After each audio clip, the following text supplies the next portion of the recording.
All your hands in the air, come on!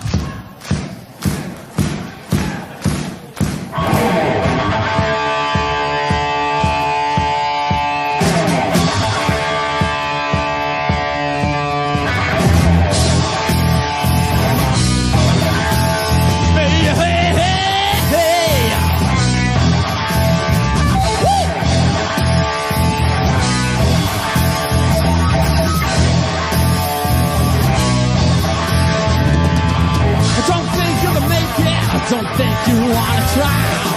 Shake back and you reach the gym, the world will pass you by. Life is what you make it, but what people say. Got to get together, make it your own way. Gonna rock until you drop.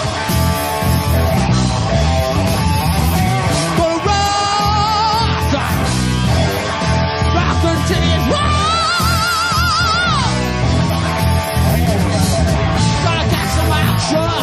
Got to rock tonight. Got to get the volume. Say it will it's right. And don't let go. Let's put this about. Come on, everybody. Now let's be a shout. Rock until it drop.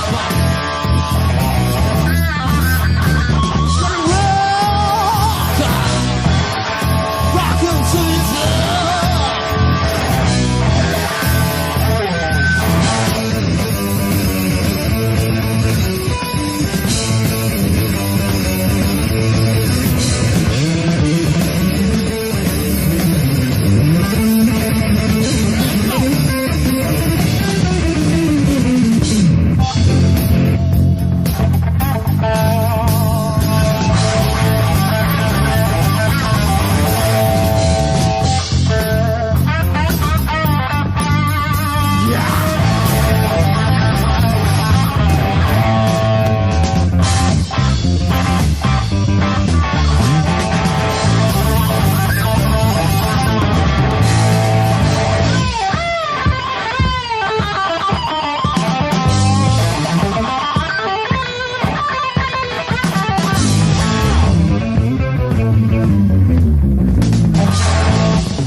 Boy, am I glad to see you. What's happening? It's the New York Hardcore Chronicles live. Let me turn the lights on a little bit. I know what I was thinking. How's everybody doing around the world? Live from New York City. It's the New York Hardcore Chronicles live. What's going on? Ready for some more? I feel like we've been doing it every couple days. We're doing a show. You know, bam. Why is this not turning on? Very interesting. All right, we'll get to that. Hey, Ray, happy birthday, even though it's not your birthday yet. That's right, Gabriel. Absolutely. Paul Stone checking in. I know you're excited about this one. A lot of people are. I heard from a lot of people. So there you go. Is that right? Ooh, this one goes out to an old friend of ours. Apparently, Larry. Is that right? It's official.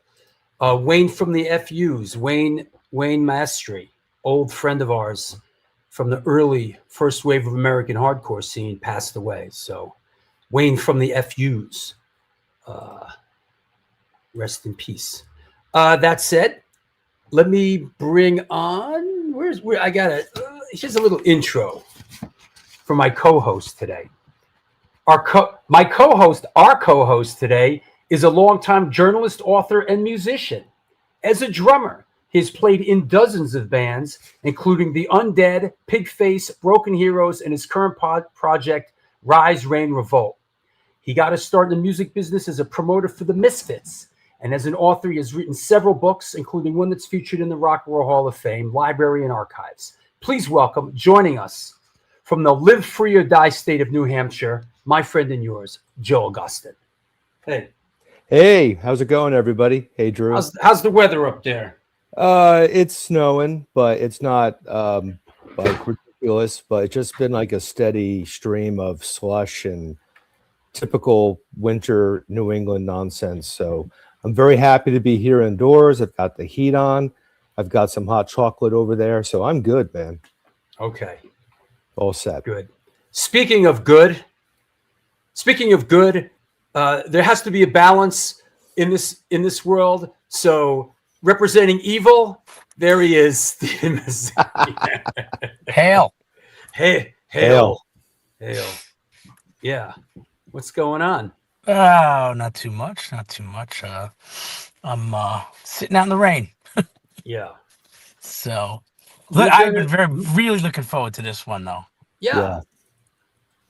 It's amazing how the pendulum swings on this show. You know, it's like last show was Bob Weir from the Grateful Dead tribute. Yeah. The show before that was Jennifer Finch from L7.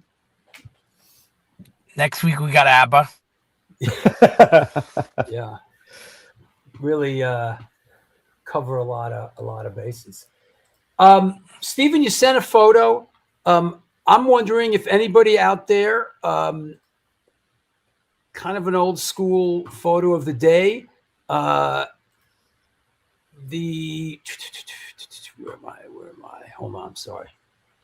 Sometimes my brain misfires. There it is. Does anybody know who this is? Anybody? Does anybody know who this is? I do, but I'll keep my mouth shut. Let's see. And Ray Hogan probably knows. That's right. You know, anybody. Can anybody identify these rockers? These rockers? Rockers. Yeah. Yep. It's a great picture, by the way. Well, thank you very much. No, it's not Wendy O. Williams. No. Represent Lamore. Isn't that kind of close? The Iron Maidens. That's kind of close, isn't it? That is close. Cycle Sluts. Wow. Okay. Also close. Close. Vixen. Oh, we're covering a lot of bases here. Go back, further back. 80s. Not girl school either. New York band. New York band. Yeah. And these girls can play. I mean, these are serious musicians. Well, here's a clue, right? Doesn't Girls School? No. Good one, Spiky. That is a good one. Good one, Spiky. Steven Tyler and Lita Ford. Good one, bro. It's a good one. What's the clue? Doesn't one of the gals in this band play in?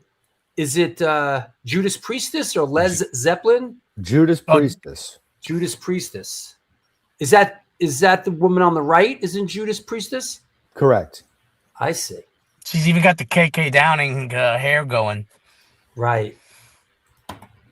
Here's another one. You know what?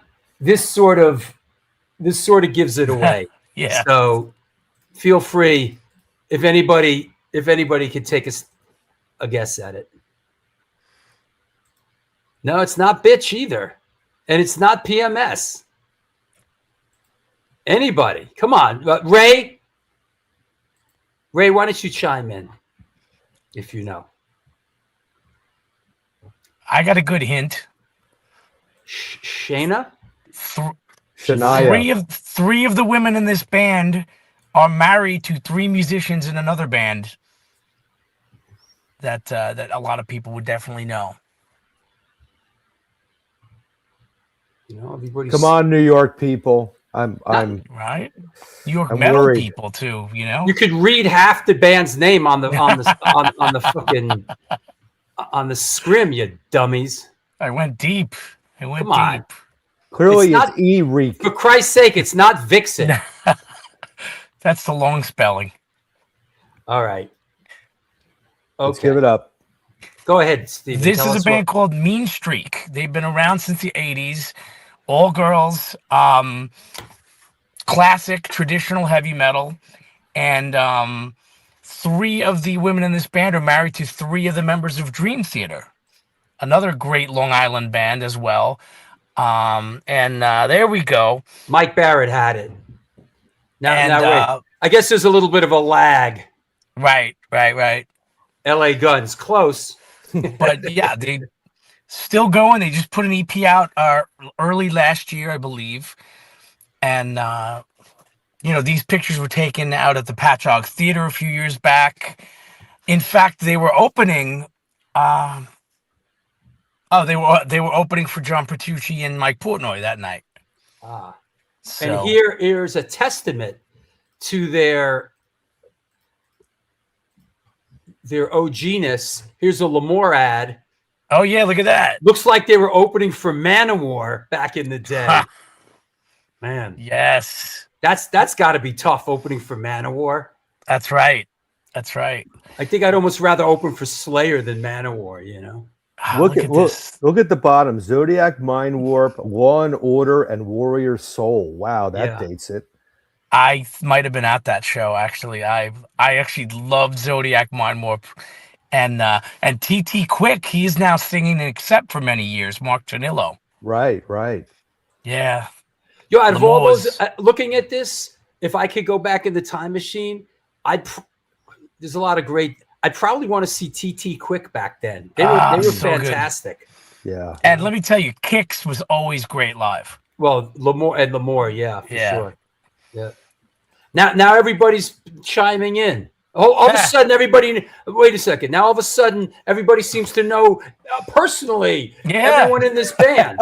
All of a sudden, first they didn't even know. No one knew who the fuck it was, and now it's hey, so and so grew up with me, and this one and that one. Like, yeah, look at that! Shout out to Yael, great drummer. Rep. Yep. See that it took him a while, but we shook the dust off him. Yeah. Yep. That's said. All right. Let me see. Is there another one before we move on? I love those old L'Amour ads. Yeah. Before we go, I know we're jumping the gun here, and it's uncharacteristic, but here's a shot that you took with today's guest. And who is this? That is Steve Grimmett, the late Steve Grimmett from Grim Reaper. I had shot this. I was over in Germany at the Keep It True Festival back in 2018. And, Raven, Grim Reaper, Flotsam and Jetsam, Hitman, Exhorter. It was just an unbelievable metal festival in Germany. Just an amazing experience. And I got to see them, and Steve passed away shortly thereafter, actually. But it was great seeing 3,000 people singing along with See You in Hell and with Raven, all these great bands. It's such a religion over there. The metal is it's so much more it's a different vibe than America altogether. Than the stuck up, arrogant, unappreciative American audience, It was a great experience. Yeah. And really was. And I actually got to meet John very briefly at that show, and and here we are 8 years later. I'm excited for this. This is going to be a lot of fun. Cool. Yeah. All right, well we'll cut you loose. Cut me loose, turn me loose. Cut me loose. We'll see you down the road. Have a good day. See you later, man. Hey, I want to shout out Dave's Tattoo J3H out of Frankfurt, Germany. Wow. All right. What's up in Frankfurt, brother? We gotta get my ass back to Frankfurt. Very cool. Saw Kicks at Hammerjacks. You talk about L'Amour, talk about Hammerjacks. Where was it? Hammerjacks was Baltimore? Was it I think Hammerjacks was in Baltimore, right? That came up the other day, actually. Hammerjacks. Yeah. That Well, it said, makes sense because Kix is a Maryland band, I believe. oh, that's right. So- That's right. Kix was a Maryland band. That is correct. Let's clear the deck. Oh, Sheffield checking in. Wow. How's the weather in Sheffield? Let me guess. Drizzly and bleak. Drizzly and bleak. Yeah. Sheffield in the house. Nice. Sheffield, home of Joe Cocker And Def Leppard. and Def Leppard. Who else was from Sheffield? Yeah. Heavy metal Baltimore, 100%. Okay. Let's do it. Let's bring our guest on. Here we go. Ladies and gentlemen, boys and girls of all ages. Today's guest is an American singer-bassist hailing from Newcastle, England, a pioneer in the new wave of British heavy metal scene for over 50 years and over 15 studio albums. He's been the driving force behind the band Raven. Please welcome, coming at us from the Sunshine State of Florida, the trailblazer, the beloved Mr. John Gallagher. Hey, man. Hello, hello. Hello. How you doing? I'm doing good, man. Happy New Year to all and sundry, as they say. How's Florida Yeah. treating you? We're getting where. Well, I'm getting used to it, but I'm going back to New York next week, so I'm going to be freezing my ass off again. I was Yeah, there it's for New Year. It's Jesus. cold up here. Jesus, was it cold? Yeah. Yeah. What are you doing back up here? Hanging out with the wife, and then we're going to go see my son, traveling around, all kinds of crazy stuff. It's been a busy year so far. I've been to London. I did this project which I wrote myself into long before I had my head accident, so I used it as a rehabilitation, first step back into, getting into doing it. So the lords of the new wave of British heavy metal, of myself, Carl from Diamond Head, Carl from Persian Risk, Tito from Praying Mantis, and Cliff from Tank. Yeah. So a couple of the guys I've known forever, the other two, now I do, they're great. We played a show in London to warm up, then we went to Japan and played a couple of shows there. So it was a lot of fun. And, I got to see where I was on the stamina meter, and I'm working hard right now for the tour. Yeah. For those that may not know, you had a bit of a brain aneurysm, and that's why we rescheduled the show. And I mean, I guess you're doing okay. You're on the show, feeling better. This is a scary thing, huh? Yeah, we were, working on our warehouse, clearing stuff up, and a drum high on a shelf fell off and hit me on the head. And, silly little accident, didn't think anything of it. But a few days later, I had a headache that wouldn't quit. Wow. And like an idiot, I waited about 3 days before I got it checked out. And I'm very lucky I did, because I had a bleed on the brain, and they scanned me and said, nope, you're going to the main hospital, and boom, we're going to cut you open as soon as we can. So they went in, and then they had to go in again, and there was a lot of back and forth, but I'm here to tell the tale. Yeah. Very, very lucky indeed. Yeah. Is these days, I guess it varies, but is that procedure incredibly evasive when these days? Or is it one of those things where they've figured out how to go in is quietly? No, I think it's as soon as you go out, they put their wood shop freaking aprons on, and it turns into some sort of serial killer. They got 1 foot on your head and a Black and Decker going in. Right. I mean, right. Crazy. It wouldn't drain, so they had to go in again and did a second op. And then about 4 days later, I said, it's draining good. We need to, remove the bulb and give you a couple of pops. Guy gets me in a headlock, pulls this adhesive thing off my head. It was like taking up, if you've been to an apartment, you have to pull up 1970s carpet. And I'm screaming. Wow. And then he goes, okay, a couple of pops, gets a stapler and goes bang, bang, bang, bang into my head. I'm like, Jesus. I love when you're conscious for all that kind of stuff too. Oh yeah, it gives you a whole new appreciation Yeah. of no pain whatsoever. It's great. Yeah, yeah. Gabriel says that's mad. I didn't realize it was a result of getting whacked on the head. Nor did I. I thought this was something that just you were having a headache, this and that. I didn't realize it was a direct result of getting hit in the head. Honestly, I didn't know immediately. It was after the op, the doctor said, you'll have been hit on the head or you'll have fell.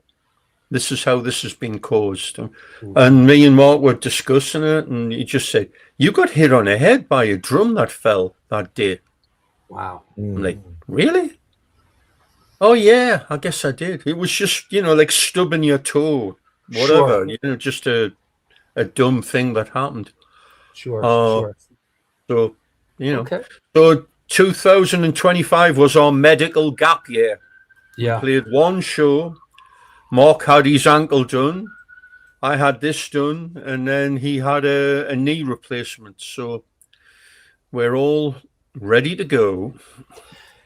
All right, let's back with a vengeance. Let's bounce the ball a bit back and forth. How did you come up? Did you grow up in a musical household? How did music come into your life? I was held down and it was pumped into me. I remember, I was talking about this the other day, me and Mark as kids, maybe 4, 5-year-old, banging pots and pans to the Beatles on a TV show called Thank Your Lucky Stars. So this would be before the Ed Sullivan thing. But that's one of my earliest memories. My dad had a guitar. He would never let us touch it. He never played it. I remember that. And my Aunt Lily used to play piano in the silent movies when she was young. Wow. Sure, in the orchestra pit when they would do music. Yeah, that's great. Yeah, that's awesome. So, eventually she got us a piano to bang around on. But not, other than that, no, nothing musical there at all. We just love to watch bands on the English TV show Top of the Pops. Sure. And, round about the time of like the late 60s, 70s, I just remember all those bands, Black Sabbath, Deep Purple, you'd see people like Curved Air, Atomic Rooster, all this cool stuff. That was the time when they'd have like their 1 or 2 little hit singles, Sure. So that kind of went in. And then, of course, the glam thing came, and we were huge fans of Slade. That's Slade and Status Quo. Where, they got us wanting to play music instead of jumping around playing tennis rackets. It's come up many times on the show from guests from the UK, and here in the States, these bands, I don't know if it's fair to say they weren't as big or didn't resonate as much, but time and time again, these bands are cited as a huge influence over there. The Sweet, Slade, and Status Quo, again and again and again and again. Yeah, I mean, they're huge all over the world, except for the States. Yeah. Well, the Sweet had a huge hit with Blockbuster. They still play that in the States. And maybe Fox on the Run. Fox on the Run, yeah. The Core played a few times. I actually saw them in New York back in like 1999. They played Irving Plaza. Oh, wow. Fantastic. Sure. Is there any English in here? Yeah. Is there any Germans in here? Yeah. Is there any Mexicans in here? Right. But Slade toured a lot in America and just didn't crack until after Quiet Riot. Then, Come on, Feel the Noise. They covered a couple of songs, and then Slade had Run Away as a huge hit here. But then Jimmy got sick and the band fell apart. So very sad. But they're one of the true greats for sure. What was it? were they one? Is it safe to say that they were one of the first bands that you felt this is my music? This is speaking to me. Yeah, absolutely. There was the first album I ever bought was Slade Live, and that's just absolute raw power, and it still holds up today. It's just fantastic. And being a musician now and being in the studio and knowing what's going on and listening back to that, you know, they pulled all kinds of little stunts, like it's probably them jumping up and down, making noises in the background or whatever. Doesn't matter. The music is the real deal, you know. Yeah. But there was a few of those bands back then, and that was the first band we saw live, Slade. But the opening band was the sensational Alex Harvey band. Love them. Yeah, yeah. That blew our minds because we had no idea who they were, didn't care who they were. There was a bunch of teeny boppers waiting for Slade. And Alex came out and it was like a master class in how to treat a disinterested audience. And by the end, have them on his side and ready to kill for him. And then Slade came out and it was just a life-changing experience. It really was. Yeah. Did that inspire you and your brother to pick up instruments? Oh, yeah. 100%. We're going to form a band. Boom.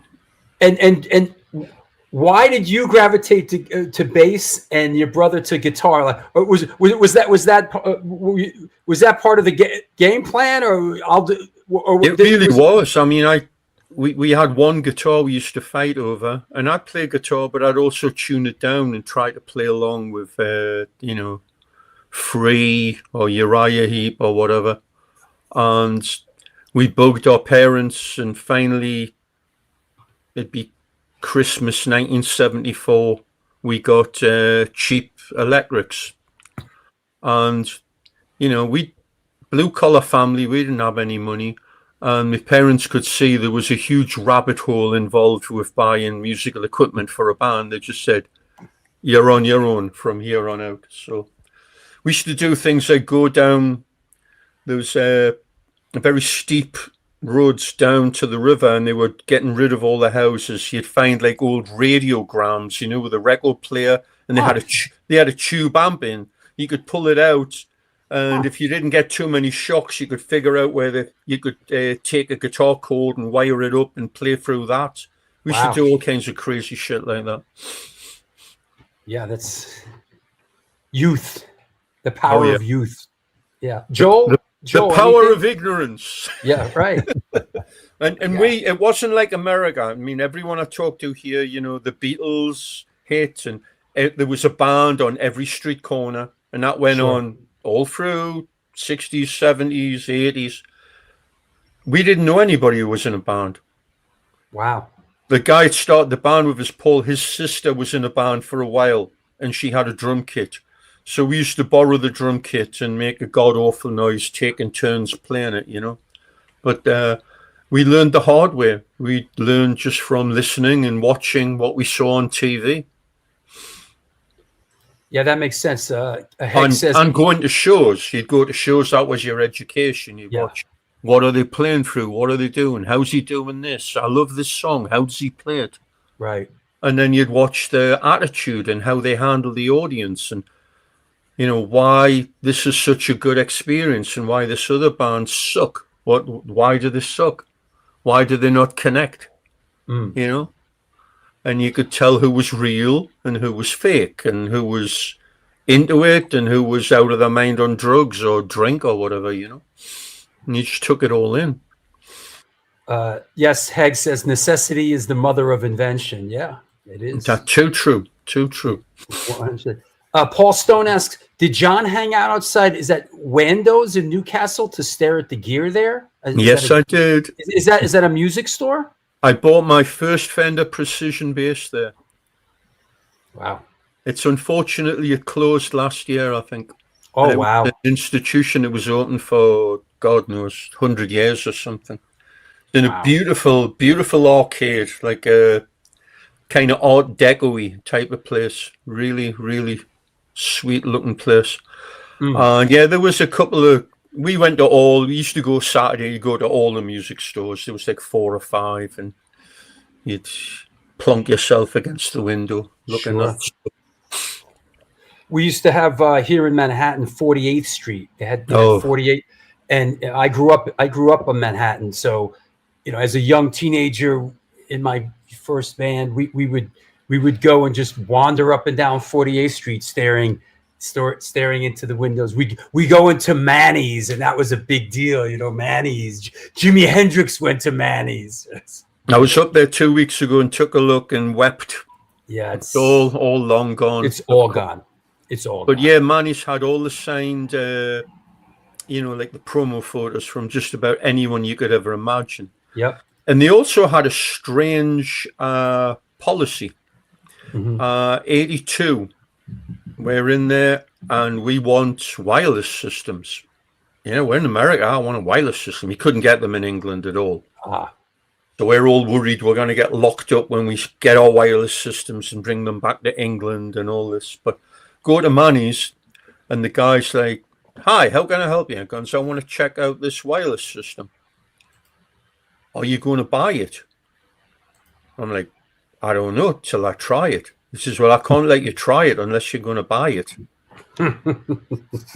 Bad guy. So I said, well, I'm sorry. I went next door to Sam Ash and we ended up buying it there. But the guy in Manny's was Billy Hilfiger, Tommy's brother. And he was a New York musician for many years and a great friend later on. Yeah. Yeah. And that's where the world gets small, because I believe Billy was in a band with our good friend Richie Stotts, King Flux. Is that right? Yeah. No shit. Yep. Hey, I'm just pulling this out of the archive, but since just a last word on 48th Street.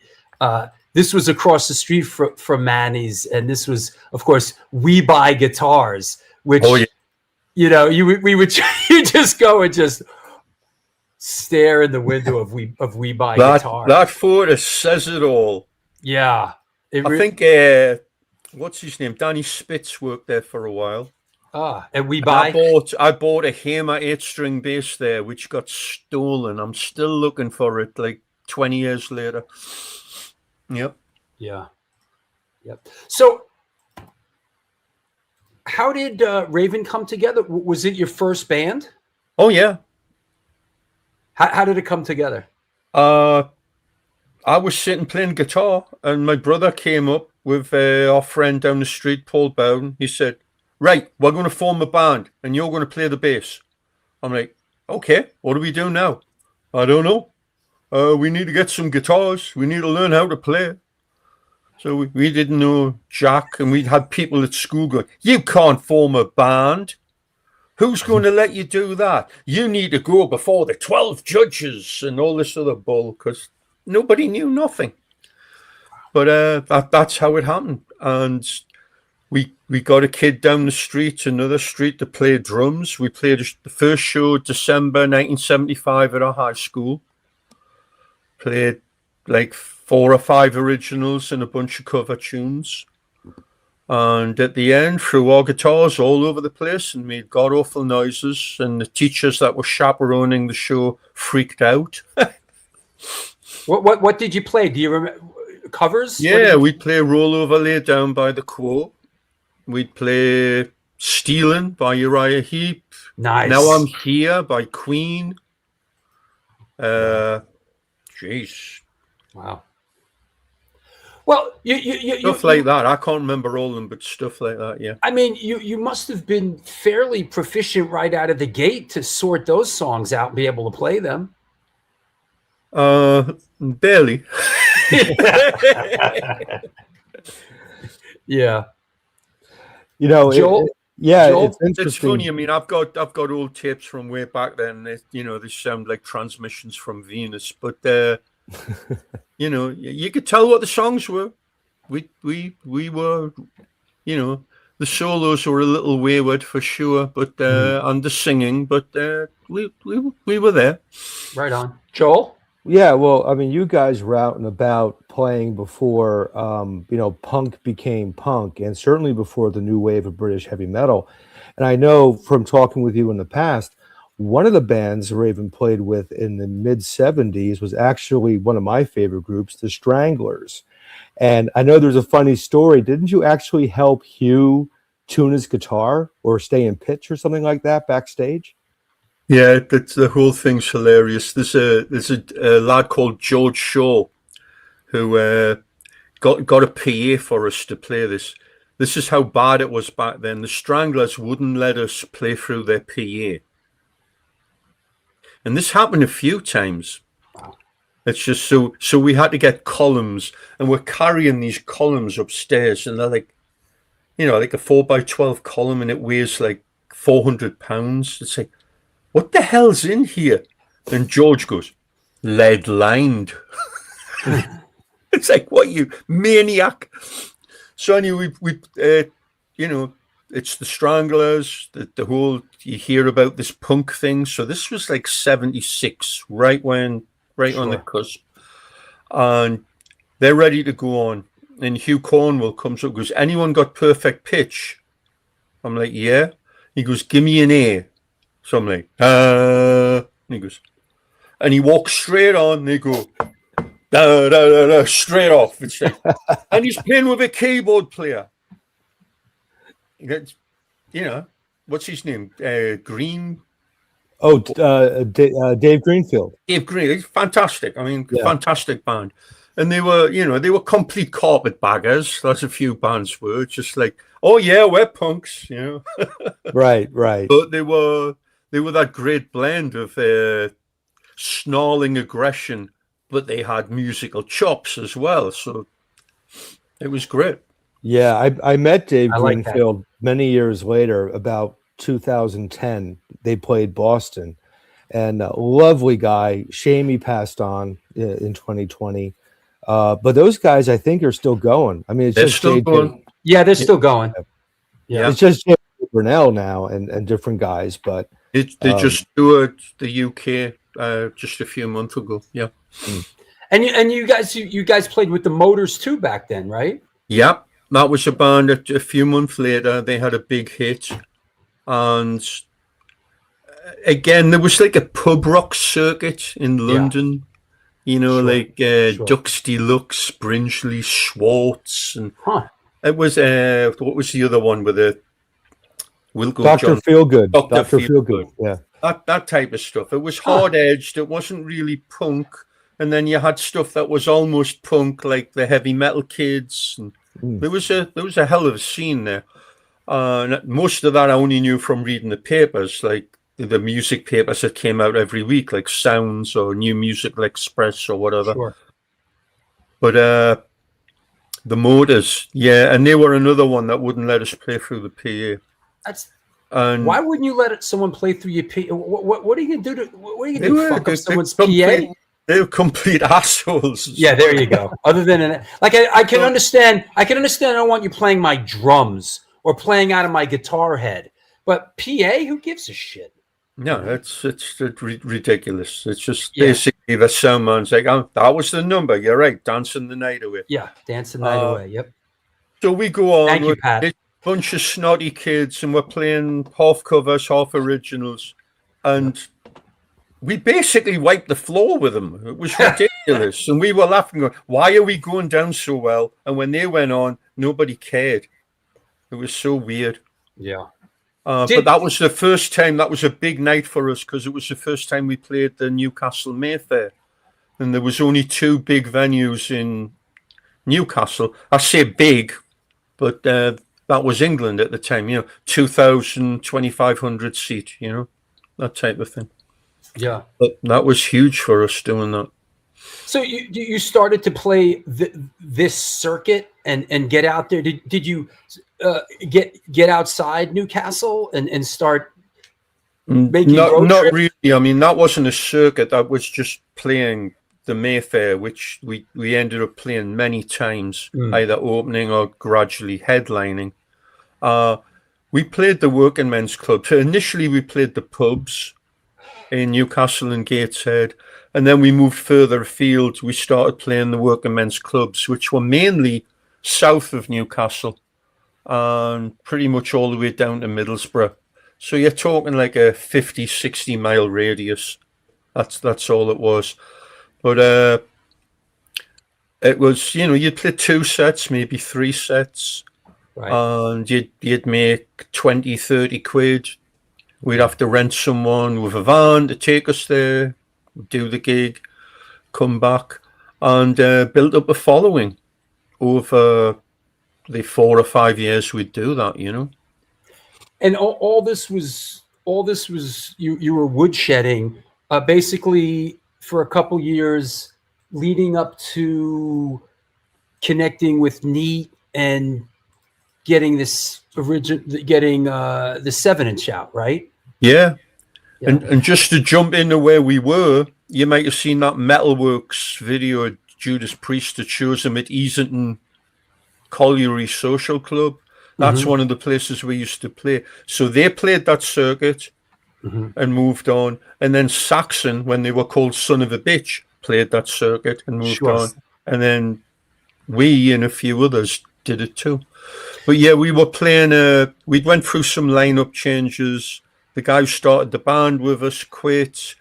We had Sean Taylor in playing drums for a while from, he's in Satan now. And he quit. We got a guy called Rob Hunter, who was a game changer, the catalyst, songwriter, ball of energy, really changed our world. We had another guy in on guitar, decided, nah, it's not working, got rid of him, went as a 3-piece. So everything changed, Right. at that point. And so we did this. We were doing shows. We did a show at this little place in Newcastle called Bambra's, and the manager of the Tigers of Pantang, another Northeast band, who just put a single out on Neat and got a great reaction, came up and said, "Love the show. How would you like to do a single for Neat Records?" And that was like, boom. That's when our world changed right then. That was, cannot state how much that changed our lives right there. Wow. Because from like the next week we went up, we did a live to 2 track, which live to 2 track, just with vocals or instrumental with vocals. Wow. That was a demo, like an audition. Oh, a demo, right? Okay. And that's in the box set. We put a box set out a couple of years ago, Rock Until You Drop, and I found the demos. It's in there, and they loved us, so they brought us back and said, "Okay, let's do a single. Let's do Don't Need Your Money, and let's do Wiped Out." And like it says, produced by Steve Thompson, Mickey Sweeney. They had a little kind of sausage factory thing going there. The studio was incredibly basic, but we didn't know that then. Sure. It was like big time for us. So we just go in, bang it out, do the vocal on top, did a little bit of guitar, solo stuff, and that's it. Wiped Out has us with a garbage can full of bits of metal, throwing it down the stone stairs at the end. And if you turn it really loud, you can hear one of our roadies going, "What the fuck was that?"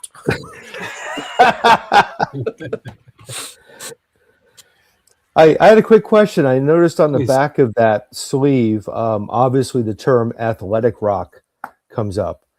So tell me a bit about that and how that became sort of the key words there in Raven's history. Oh yeah, and the first we knew of that is when we got our copies of the single. And it's like, athletic rock? Well, at least they spelt our name right. Okay, whatever. We were wearing, rather than, what was still fashionable there was looking like Rush from 1977. Everyone had their kaftans or kimonos, or maybe they're just out in t-shirt and jeans, or looking kind of like we did on the back cover there. But we'd be wearing like running tops and like Mark would be like black and white, I'd be like red and white or whatever.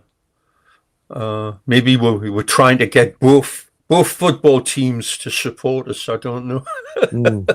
Never thought of that before. But just to look a little different. And we, as we still do, run around like crazy people with ferrets shoved down their trousers, you know. I wanted to mention too, first of all, I have to say Ravens merch game is always very strong. I made sure I was suitably attired today, of course. But last time I saw you was in 2021, and you had these CD replications of an early single on Neat, Hard Ride, the Hard Ride 7-inch on CD, which I thought was such a cool little piece of merch that I haven't seen many bands do. Actually take an old single and put it on CD. That was actually... That's Hard Ride, right? Yeah. That's the guy who's now actually our agent over in Europe. He just loved that early stuff so much. He just said, I'm going to press it up as a CD single. Here, do you want some copies? I said, yeah, thank you very much. Very cool. And I know Hard Ride came soon after. Here's the back of it, but we did the album, and Hard Ride kind of came out right after the album came out. Yeah. Oh, okay. Was it the same? Is it from the album, or is it the same record? Yeah, it's from the album. Yeah. Okay, And if you look at that picture again, pull that one up, and you see the guitar Mark's got. The white Strat, that's a Strat copy, which cost about, I don't know, $30 at the time. That one there. Well, the same day I had my head accident, when we were pushing shit around, I found this body. And it's that guitar. So I made it back into a guitar. Oh, let me see. Hold on. It's gloriously beat the shit. Wow. Look at that. They put a nice left-hand neck on it. Sure. So brother will be playing this at some point. It's gloriously destroyed. Wow. It's got some character. Oh, hell yeah. That's awesome. Could you give us some perspective on the process of recording this full length? It must have been an exciting time for a trio of young lads. Yeah, I mean, we basically went in and recorded our set, but it wasn't done. It was done piecemeal, and part of the reason why is years later, talking to Steve Thompson, the producer, we were too much for him. He said, "I can't deal more than 2 or 3 days in a row with those guys. They're going to drive me crazy," because we were just go. But that was good because it gave us a little bit of distance coming back, because we did a bunch of songs. There was just a couple of songs that ended up on compilations, like Let It Rip was on a compilation, and then a song called Inquisitor, which is one of our older ones, was on a compilation, and it was slated to go on the album. But as things went on, we're like, well, we're writing songs. Yep, there's that Strat right in the middle. Yeah. And that's kind of how it was with no neck when I found it. But we'd written more songs, and we had the idea of doing a medley of 2 Sweet songs. So we did that, and we did a song called For the Future. And they were like the last additions to the album, you know. And here's the back of the album. Yeah. Yeah, signed. We had like 3,000 of them I had at my house, and we sat there one afternoon. That's getting carpal tunnel syndrome, signing them to send them over to America. Yeah. So the real rarity is a Raven Rock Till You Drop album that's not signed. That's the rarity. The real rarity are the ones at the end where we were so pissed off it signed fish, chips, and peas. There's literally some signed like that. That's really stupid. That's great. What was what was it like working with Steve Thompson in those early days? Because you guys worked together a bunch of times. he actually was great because you know, he was more of a songwriter, which is what he ended up really doing after that. Yeah. So we'd have, I mean, if you get to hear the demo of Don't Need Your Money, it has a couple of extraneous parts where he just said, you don't need them. Cut that out, put it together, boom, boom. We're like, okay, let's try this. You're right, it sounds better, it's more concise, boom, boom. And that's what we were about anyway, where we were very conscious that a lot of bands would start a riff, play 8 bars, everyone would come in, they'd play another 8 bars, and Sure. you'd hear the same thing 1,000 times over, and we were like, no, chop, chop, chop, you know, keep people on their toes.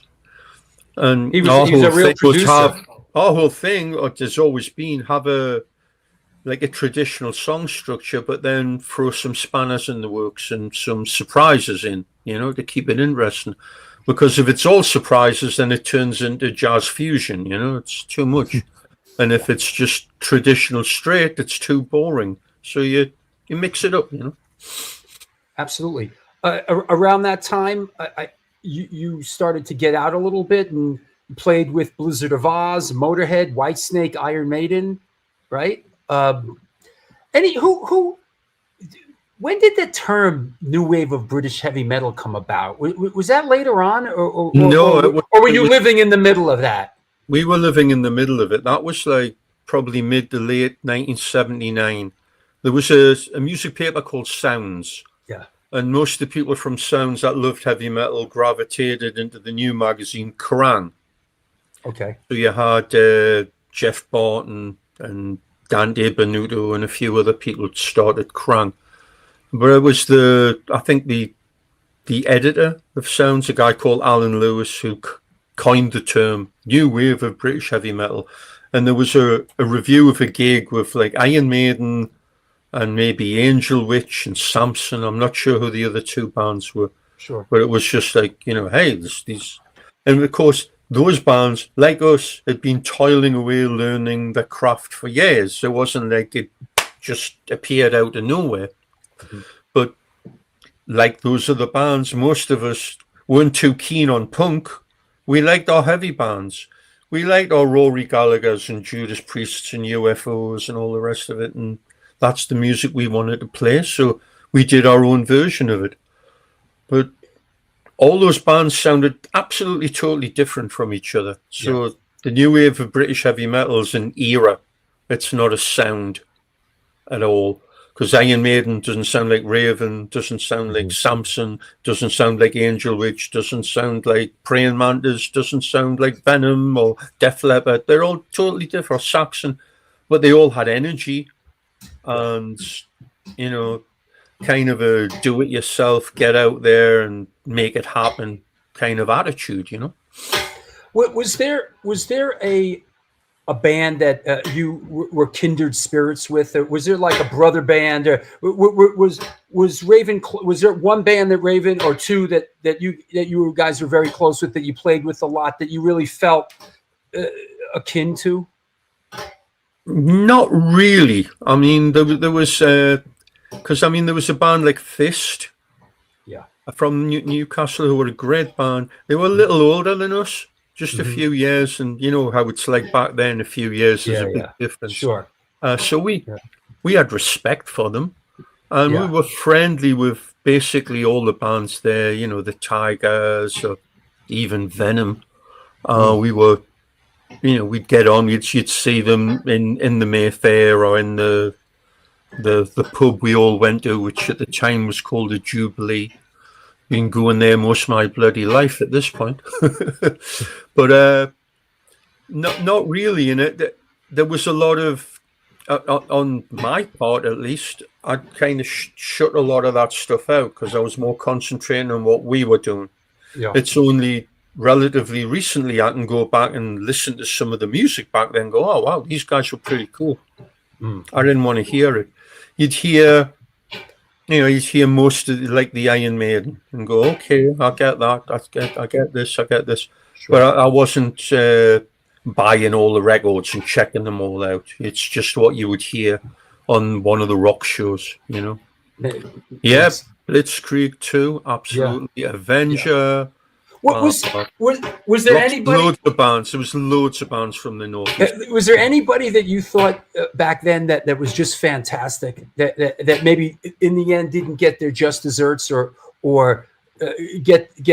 become that success? Was there anybody that you just absolutely personally loved that maybe just didn't make it over the hill? Probably not. But looking back, I mean, there were bands that definitely deserved to do better than they did. I mean, Yeah, Bist would be a great example. sure. I mean, Keith Satchfield had been in bands for years, and he was a great singer, songwriter, guitar player. Dave Irwin, killer guitar player. Harry Hill, who died relatively recently, very sad. Powerhouse drummer. John Wiley on bass, great player. They were a great band, they really were, and they had a big following. And they had the thing with the producer who didn't give a shit and put on a tour, and it never really clicked for them. And White Spirit, another band that did very well, and that was Yannick Gers, who's now in Iron Maiden. How about Holocaust? I always loved them. Were they around at that I point? knew of them, didn't hear the stuff. Like most people, it was from Metallica covering the songs. Right. And I think when Metallica opened for us, they had a cassette tape they'd play, and there was a couple of Holocaust songs on there that were really cool. Yeah, So they're an interesting we'd hear band. a lot of stuff from there, from Lars's tape. There'd be like, what was Sabotage called before Sabotage? They had a song called City Beneath the Surface. I remember that. And then they'd have the Rocker by Thin Lizzy and all this cool stuff on this tape. Yeah. Hey, I want to shout out a friend of yours, and a big supporter of the show, Zip Ahead Steve. Yeah, big man. How you doing? Hey, Steve. I can't thank you enough for all your support through the years, Steve. You sure really. Thank you so much. So moving down the timeline a little bit, Wiped Out comes out, and you start to come on the radar screen here in the States, and then Johnny Z gets involved. How did Johnny Z? How'd you meet Johnny Z? I know All for One was released by Megga Force, right? Yeah. Well, Johnny got in touch with Dave Wood, the guy who ran Neat, and just said, "Hey, there's this guy who runs what's purported to be the largest import metal record store on the Eastern Seaboard," which is kind of true, but it's also not kind of true because it was, in a freaking flea market. But it had giant influence, obviously. And Johnny was one of a kind. He had a vision, and he'd be like one of these freaking, "I've come down from the mountaintop with heavy metal and I'm going to distribute it to the world." And he'd come up with crazy ideas like, "Let's bring that band Raven over from England and do a show in Staten Island."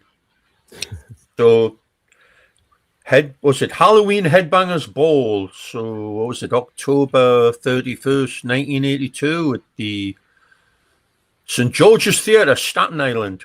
So we came over and we did that. Riot, Anvil and Raven, and then we played a few shows with Anvil around the tri-state area. And it all went so well. And Johnny's like, "Let's come back next year. Let's do a headline tour. Let's do it right." And that's when you came back and did the We Kill 'em had all the for Baltimore- for one Yep. for one tour. We had- Hey, my cousin Alan Dubin, what's up? Wow, they're coming out of the woodwork. They're coming out of the woodwork for you, They Gallagher. certainly are. Um, Well, that kind of fits in, Adam, right there, because we did Wiped Out at the same studio, but right before we did Wiped Out, we did a session for the BBC and drove down to London and went to Maida Vale Studios, which was like, oh, this is a real studio. Yeah. Oh, this is a real producer. Ah. Because Wiped Out, we were like the lunatics running the asylum. They had a new guy as the engineer, and we just ran roughshod over him completely. So we're like, damn, we got to do this album in the studio. Okay, the third album, we are not going to do it in the neat studios. We want a real studio and a real producer. So we had that showdown and said, we want this guy, Michael Wagner. Okay.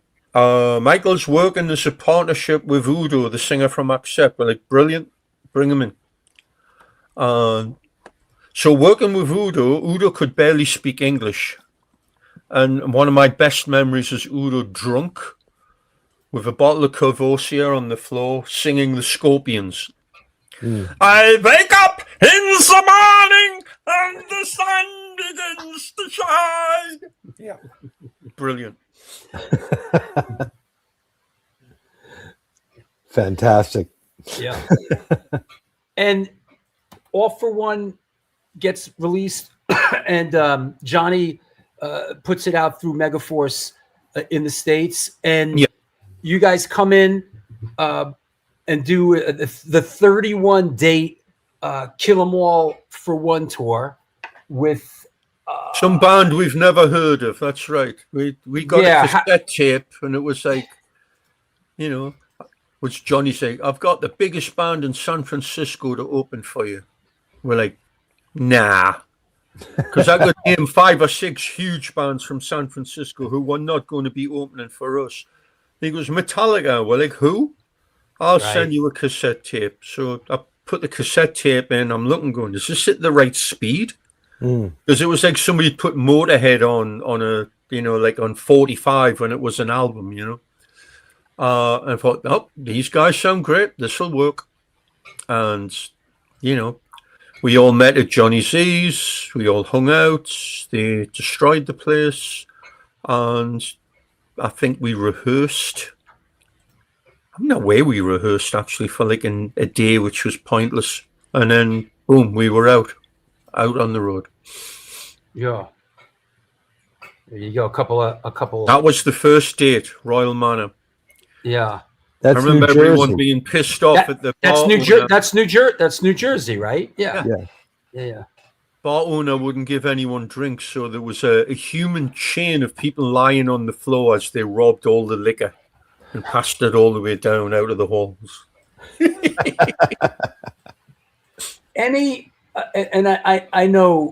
I know you've been asked. I know this has been asked a million times, so we don't have to make a big pit stop here. But any fond memories of touring with these guys and with Cliff Burton? Oh yeah, of course. You know, I mean, you guys know, you go on tour with somebody. You know, if you get on with them, you're friends for life. It's like you've been to war together or something. You know, so. It was great. It was, I mean, they were kindred spirits. They were a gang. We were a gang, you know. And because the one thing I always hear is like, well, did you know back then that they would be what they are now? It's like, no, who would? Yeah, of course. And that band then, no, they would never have been that. But the band that recorded their second album showed great hints of that might happen. So, you know, that's what happened. But, you know, Cliff was great. Cliff was a real old soul on young shoulders. You know, we'd sit and throw bass riffs at each other and talk music. And, you know, he was a huge fan of many kinds of music. He loved fusion. He loved Rush, Blue Oyster Cult. He had a pair of jeans with a Rush patch and a Blue Oyster Cult patch, I think. And I don't think he took them off in a month. I think he showered in them. I'm not sure. This is a great bit of ephemera from that era. Here is the Raven Metallica tour rider. That's kind of great. Look at that. Yeah, which was probably never adhered to. Yeah, right. I think we would have needed more than brown M&Ms to make that work. Yeah, this looks pretty tame. Nothing too outrageous on this. A deli tray, you know, a few things. Not much has changed. Let me tell you. We're happy cases, to get water and towels. Let me tell you. Yeah, 2 cases of beer for each band, 1 case of soda. Yeah. I'm trying to think. There was another good one, which again I've told thousands of times. We got bumped on a Motorhead show up in Buffalo, so it was Motorhead, Raven, and Metallica. And I've got the poster, and a friend of mine, Jay Sharp, told me, look at the poster, and it's promoted by Harvey and Corky. Harvey was Harvey Weinstein. Wow. Where was that? In Buffalo. Buffalo. Yep. A young Harvey Weinstein before his foray into the film business, into the casting couch arena. Yeah. We didn't try that with us. Before his slash and burn foray into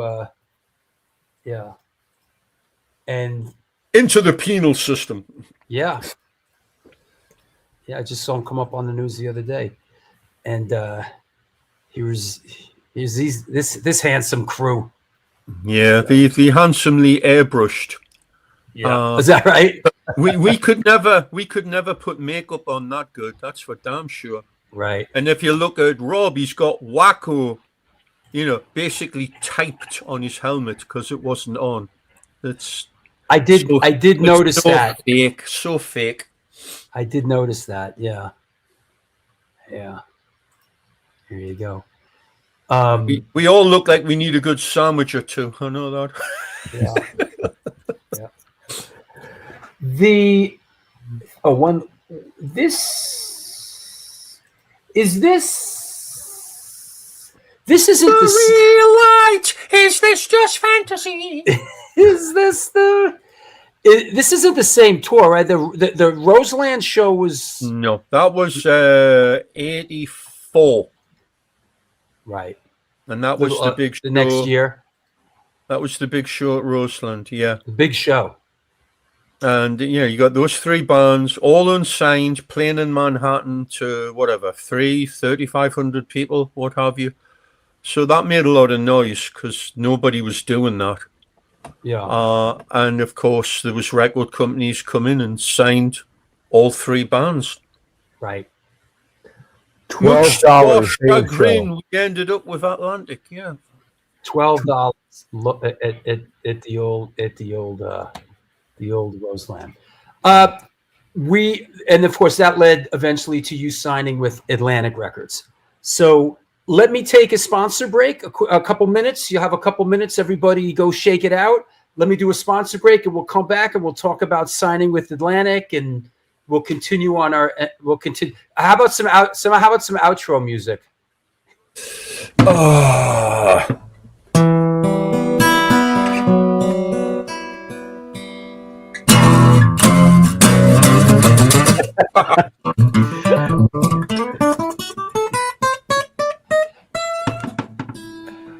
There you go. See you in a couple minutes. Oh. Hey, don't have too good a time there, buddy. Joel. I'll see you in a couple minutes. All right, it's the New York Hardcore Chronicles Live.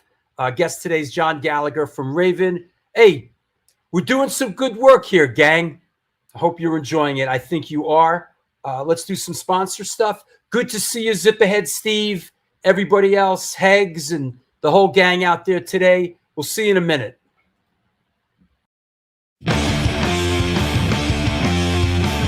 Since 1992, Generation Records has been a mainstay of the New York metropolitan area music scene. Today, they offer a diverse selection of new and used rock, jazz, indie, hip-hop, punk, hardcore, metal, blues, soundtrack, and reggae LPs, as well as t-shirts, posters, and other merchandise. They buy used record collections and music memorabilia and will pay you top dollar for them. House calls made for large collections in the tri-state area. Call or email generationrecords@gmail.com follow them on Facebook and Instagram.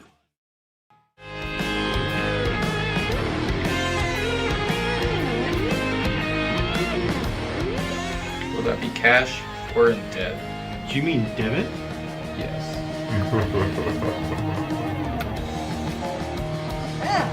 Sorry. Another eternally satisfied customer.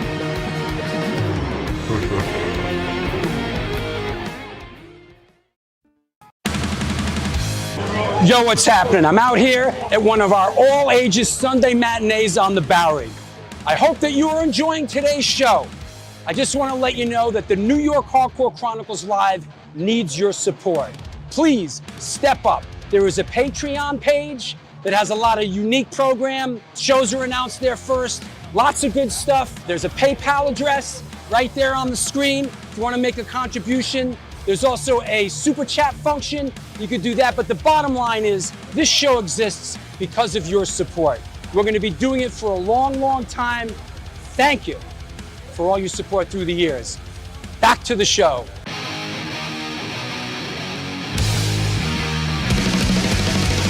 Conditioned by indoctrination, conditioned by society. You're a victim of the digital age, a 21st century casualty. Open your eyes, you're losing control. Open your eyes, put down the phone. Conditioned by misinformation, it's just the media telling us lies.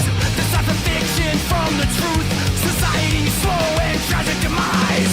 Open your eyes, you're losing control. Open your eyes, put down the phone. Everyone's got their fucking... And we're back. Come on, let's get some more.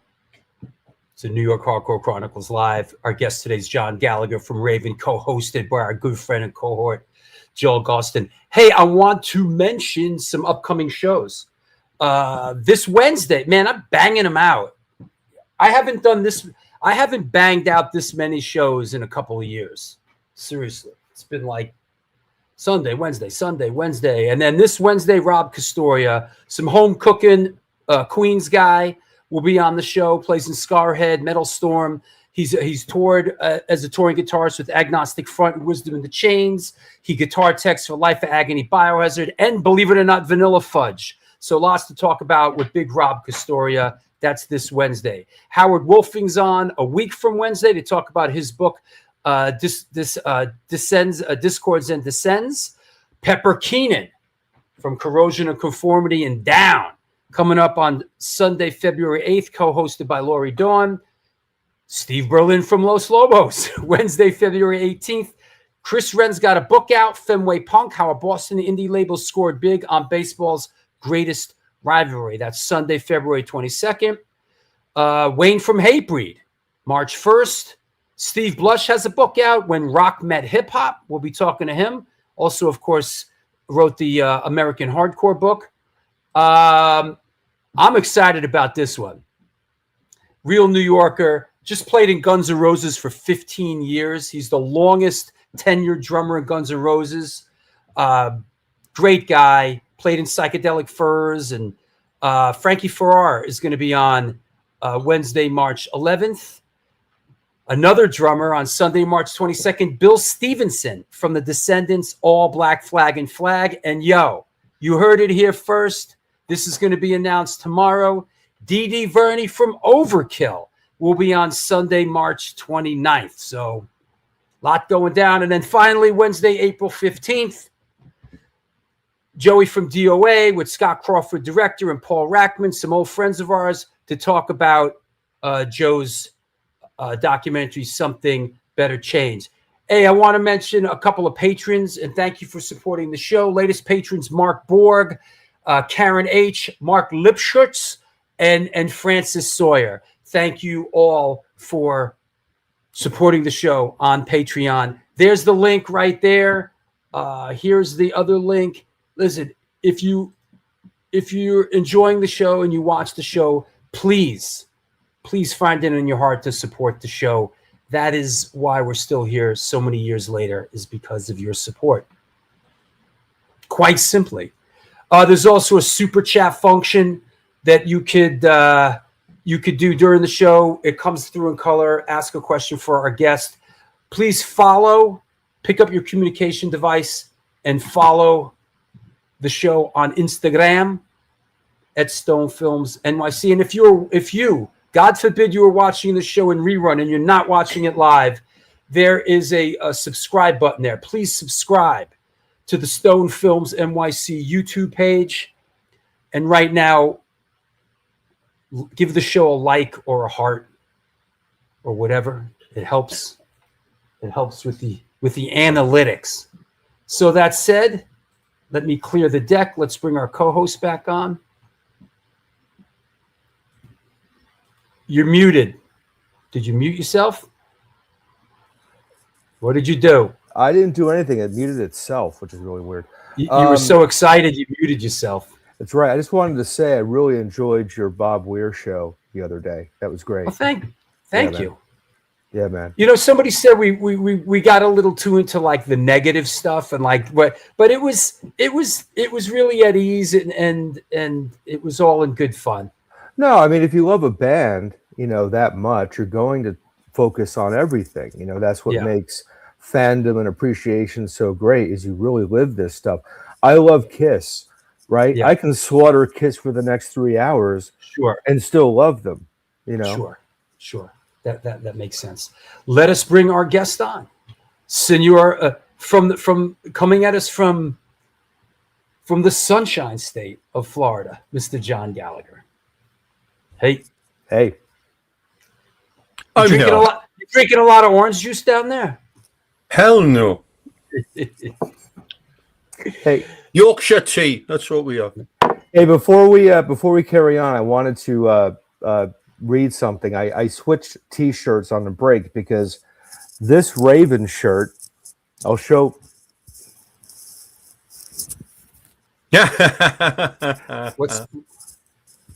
Let me read the back of this Raven shirt because it's fantastic. It's like a dictionary definition of the word raven. Yeah.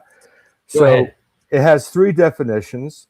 The first one is uncompromising, seminal, heavy metal trio that continues to refine and redefine its unique brand of sonic mayhem while moving ever forward. Definition number 2, a term hijacked from the above band and shoehorned into another band's name in a failed attempt to make said band sound cool. There's a story in there, I'm sure. And my favorite definition is number 3, a massive bastard of a crow. Okay. Fantastic. So what's the other band? Oh, there's many of them. That was like a bullshit session. We ended up going, hey, let's make a T-shirt out of this. I got so fed up of complaining about people like White Raven, Green Raven, Yellow Raven, The Raven Age, Raven Us, Raven Them, Raven whatever. And when I'd complain, people go, well, that's, you know, that doesn't mean anything. It's like, yeah, how many bands would call themselves Green Sabbath or, you know, right, freaking, I don't know, Plastic Zeppelin? Who do you think they would be talking about? So it was just a little bit of good-natured moaning, but the definition thing is hilarious. It's good. Yeah. I've worn this shirt out, and people behind me in line at like the convenience store will start chuckling, and I'm like, we love that shirt. I'm like, there you go. Good. Awesome. The Raving Ravens. Good one. Yeah. Oh, the Ravens. That was the Ravens. Of course, there's a story in that. There was a Raven before us, and we didn't know about it. Out of California. Of course. You know, they came and gone. And then a guy came up to us in 86, 87. He goes, hey, you guys ever seen this? And he had an album by a band called Raven called Live at the Inferno. And it was that band's live album.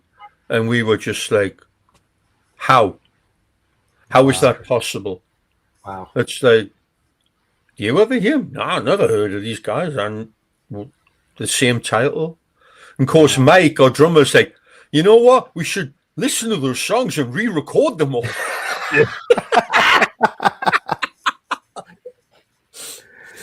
That's a good one. That's great. After said live album, you guys arrive at Atlantic. How did that play out? Why Atlantic? Why Atlantic? Who courted you? I know you recorded with Michael Wagner again, right? Well, we were doing it with our sound guy Norman, and the actual mix part wasn't coming out too good. So we brought Michael in. We re-recorded a couple of songs, and he kind of saved our asses on that. But Atlantic, it was we've all seen Spinal Tap, the pre-party show with Bobby Fleckman, the publicist, and all that.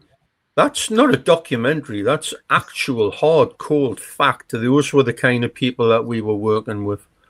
We got signed by the disco guy because the rock guy was in rehab. Ooh. And when the rock guy came back, all he was interested in was Twisted Sister. So, and it's a hard lesson to learn.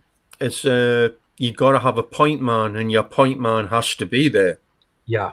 Once your point man's gone, you've got no deal, really. It's all gone. So we never had a point man from the get-go. And we just had people going like, oh, yeah, you guys have got some hooks. Why don't you dress up like a bunch of assholes and we'll be able to sell you. You'll be like Bon Jovi meets Kiss. That would be awesome.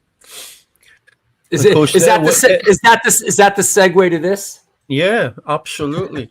Yeah. Yeah, we turn about, oh, we're wearing this. Oh, okay. I thought we were supposed to look tough bursting out of lockers. Yeah, I've got this string thing I'm going to put on your pants and make you look like you got Y-fronts on. That's great. So that was like kind of oh. And that shit never went past that photograph for what it's worth. But, we were young, naive, and living on very little money and promised the earth. And the earth was not given to be, and that's probably a good thing. I mean, we had all these grandiose ideas of doing a video with NFL Films. We actually went to meet them, and they had great ideas. And Atlantic wouldn't give us $1 for a video, which back then was suicide. But like I say, that was probably a good thing. But they got Eddie Kramer to produce the record. Yeah.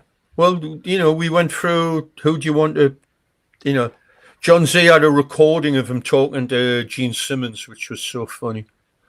Well, these guys couldn't know a song if it bit them on the ass, but luckily I could write a lot of songs for them, and I just need $100,000 to start with. And we just like, yeah, sure. Yeah. So, but yeah, we worked with Eddie, and, we had this concept, hey, we're going to do a high-tech heavy metal album.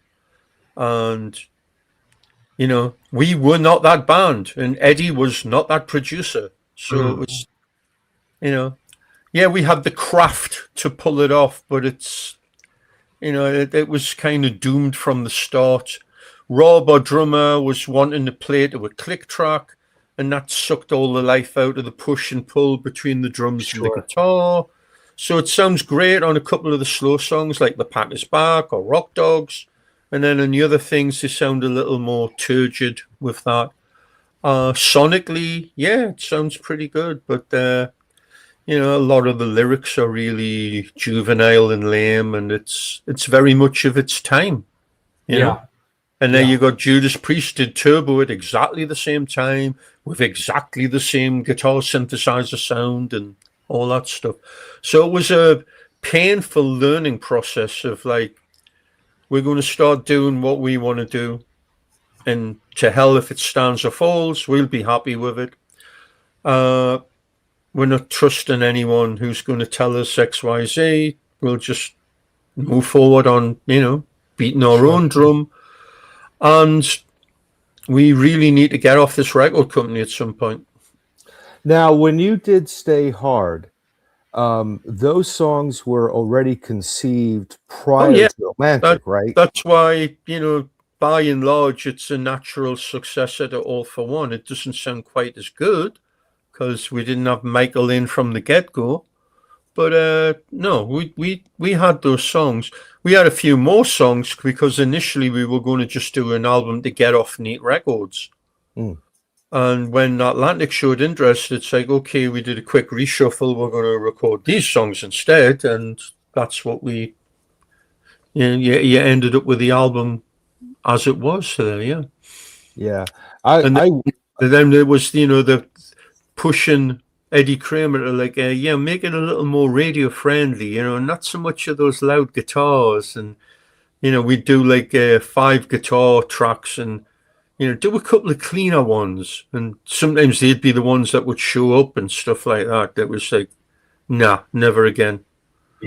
No. You recorded up in Woodstock though, right? In Bearsville? Bearsville. One of the best studios. I mean, fantastic. I'm sure it wasn't cheap. No, it was like, yeah, I don't know, $2-3 grand a day. Yeah.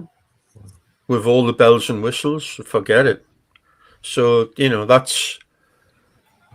it's obscene when now people can do an album basically in their bedroom. It was a different world. Yeah. And as that went on, when it came to the next album, I mean, we'd be padding receipts going, oh, yeah, we had a zither player from Greece came over. And, we had to pay for his flights and yeah, that cost X thousands and divvy up the money, It's like ridiculous. Didn't this come? Was it a full? Didn't this EP? Was this the bounce back? Yeah, we had we had a big meeting because we were supposed to go out with Twisted with this, and they had their own problems, of course, with come out and play. And another example of Atlantic, doing what they did best, which was pretty much destroy bands, Yeah. And like someone just says, they came out at the time of Master of Puppets. And there was a division. It was like kind of going like hard thrash or glam. And we were really neither, so we just soldiered on. Mad was definitely a return to form. Had some great songs on it. And like I said, we were going to go out with Twisted, and I think it was maybe a week or even days before we were due to go out, and they pulled the plug on the entire tour. Oh. So we just ended up quickly booking a headline tour and going out and doing that. And that's why the next album is incredibly violent lyrically, because it's us taking it out on our record company. Yeah, right. Yeah, but it's a good album. We did it again at Bearsville. We went up there for like a couple of weeks to write it and recorded it, and it cost. We were considerably quicker because standing 6-8 weeks recording an album is like pure torture. It's all very well if you want to be Yes or ELP or what, like carefully crafting long soundscapes. This is rock and roll, and there's an element of boom, lightning striking, and lightning in a bottle. Like you really need to fall more on that side of the aesthetic rather than let's hear that kick drum sound again for 5 hours. And you mentioned before, and Joel, you could testify to this. With bands and drummers playing with a click track, forcing a drummer in a band to play is not always the greatest thing. And I've learned this. Well, right? Go ahead. I mean, after this experience, it was like never again. Yeah. Up until we got Mike Heller, our drummer, in. It's like now, jeez, it was like 8-9 years ago now, and we're going to record an album. We're going to get a studio. I do the drums in my own studio. Like, click track? Yeah. Why? Sucks the life out of it. not the way I do it. Send me some tracks. I go, right, prove me wrong. And he did.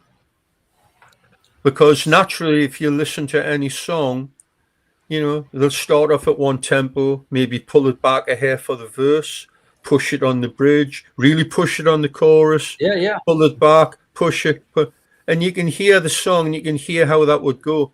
And he'll plan it out that way, because that way, then he can act like all the other musicians have. It's going, oh, I don't like that solo.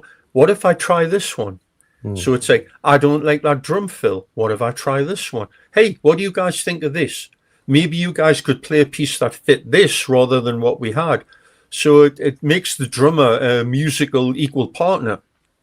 And it's really, it's a 180 for us with that. And it makes things way more creative. And there's still that element, you know, that 20% of just throw it up and see if you can come up with something on the spur of the moment. And he has the ability to do that too. You know, to say, oh, I can change that fill. You couldn't do that before. You know, if he would just playing straight live. And of course, with the way things are these days, you know, you want to go rehearse for 6 weeks and then go in a studio all together. Financially, it's not happening. Nobody can do this anymore. Right. So we manipulate it to make it work, and the proof is in the pudding. You hear the last few albums, it's just like, yeah, this is the way the guys sound. It's great. Yeah. We don't record with the click track. Basically, our music just speeds up to an incredible frantic pace by the time, and it's fantastic. Yeah, you do that on all the great. You needle drop, and it's like, oh shit, they went up by freaking 20, 30 BPM, and more often than not, it sounds great. It sounds wonderful. You know? Well, I always tell people, as far as a metronome, if you're a drummer, particularly in metal, listen to a 70s Black Sabbath album, then listen to an 80s Black Sabbath album, and you tell me which one has more personality behind the drum kit. Yeah, it's very, and of course there are drummers like, I mean, Mike can do this, but you know, back in the day, like Jeff Porcaro, who could swing, he could push and pull around that, using it as a guide. Sure. And using it as a guide is great, but you know, when we were using it then, I mean, Rob's a typical British drummer where, you know, they hang back, a little bit of hang back. And that with a click track is death. It's awful. Yeah, 100%. Yep. And American drummers are very on the beat, very, very pushy with that. And maybe it works a little better with that. But I think that using it as a guide and playing around with it, that'll give you a real feel. But you got to have a swing. You got to have a little bit of swing in there somehow, you know? I like that. What was it traumatic when Wacko left the band? Yeah, it really was, because, you know, the three of us had been through to hell and back, you know? He was very much our brother, and we got, you know, we heard it third hand. And, you know, it took years before I got to talk to him, and he's just like, you know, we were young guys. You didn't handle it well. He had a lot of issues. He was married with a kid on the way. He didn't want to be on the road. Things were looking tough for the band. He made the decision to jump. And God bless him, you know. And he's done very well for himself ever since.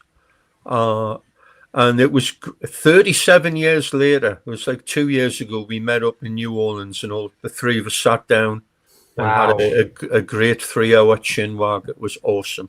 And wow! Like, and that was the first time. That was the first you know? time you've seen him and sat down with him, really connected with him.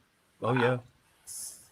Wow. And you know, I went and saw him. He does sound for Branford Marsalis, and he was in our town here. And I went to see the show. It's fantastic, you know. Wow. One of the before we charge on, One of the things that put you on the radar screen in a lot of ways here in the States was the Ultimate Revenge 2, the VHS. This was in the early days of when VHSs, you just play them to death. But this was the ultimate rear end. Yeah. Yeah. This is one that put you guys on a lot of. What a freaking disaster that was. Yeah. How so? The people running the record company were little, what you would call now, death metal weenies. Mm. We were like at that combat records. Woo! Yeah, we were considered. God knows how we even got on the label. Probably considered old farts. We'd rehearsed all night. We traveled down to Philly. They put us in a hotel. I get banged on the door at 11 o'clock in the morning with people screaming, "Why are you still here?" What do you mean? You were supposed to be at sound check an hour ago. Oh, nobody told us. What the hell? We get there, all the other bands are standing there like, look at these assholes playing Rockstar. They all come in late. It's like, and then, of course, everything, the desk was buggered. Our sound man had to pull modules out of the desk and fix them. And we're like, well, we're standing around. Let's, do the mocks for the lighting, for the video guys, do all this. And, of course, this is all being looked on like, you guys are assholes. It's great. Wonderful. And then, so when we get all that done, we go to get something to eat, and of course, there's no food. It's like, okay. So we were pissed. Put it that way. It didn't go well. Yeah, there's some good footage that we've got that they don't have of Mark taking a 412 and throwing it across the stage and all this other good stuff. But we had no access, because it was like, you want to do a video, this is what it's going to be. We're like, oh, well, when we're going to do the video editing, it's done. What do you mean? It was done live. What? What about the audio? Don't worry about it. It's already done. Okay. Oof. So that was our one little foray with Combat Records. And bye-bye. That was and that was that. Moving forward in leaps and bounds. Of course, that was that, and the album Nothing Exceeds Like Excess was our new drummer, Joe Hasselvander. Doom legend from Pentagram and what have you, and all round, again, genius musician, character, raconteur, and a man who knew the riddles, And how did he come into the picture? We lived in a house in upstate New York they called Rock and Roll Hotel, and he was playing in a version of Savoy Brown. Oh, wow. Wow. With Kim Simmons, and geez, had a few people. Jimmy Coons, who was recently in Cactus, and wow. Duck McDonald, who was in Bible Black and was in the last version of Blue Cheer. People like that. So anyway, we were friends, He stayed at the house. We had a great laugh. He loved all the music we liked. And when Rob left, we tried a few people and it didn't work. And it was just like, well, why don't we try Joe? Joe's a good drummer.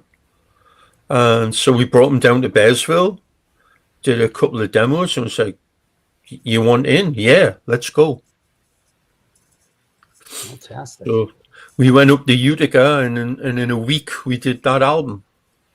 You're just a connoisseur of upstate New York, aren't you? Oh hell, Utica, a bar on it.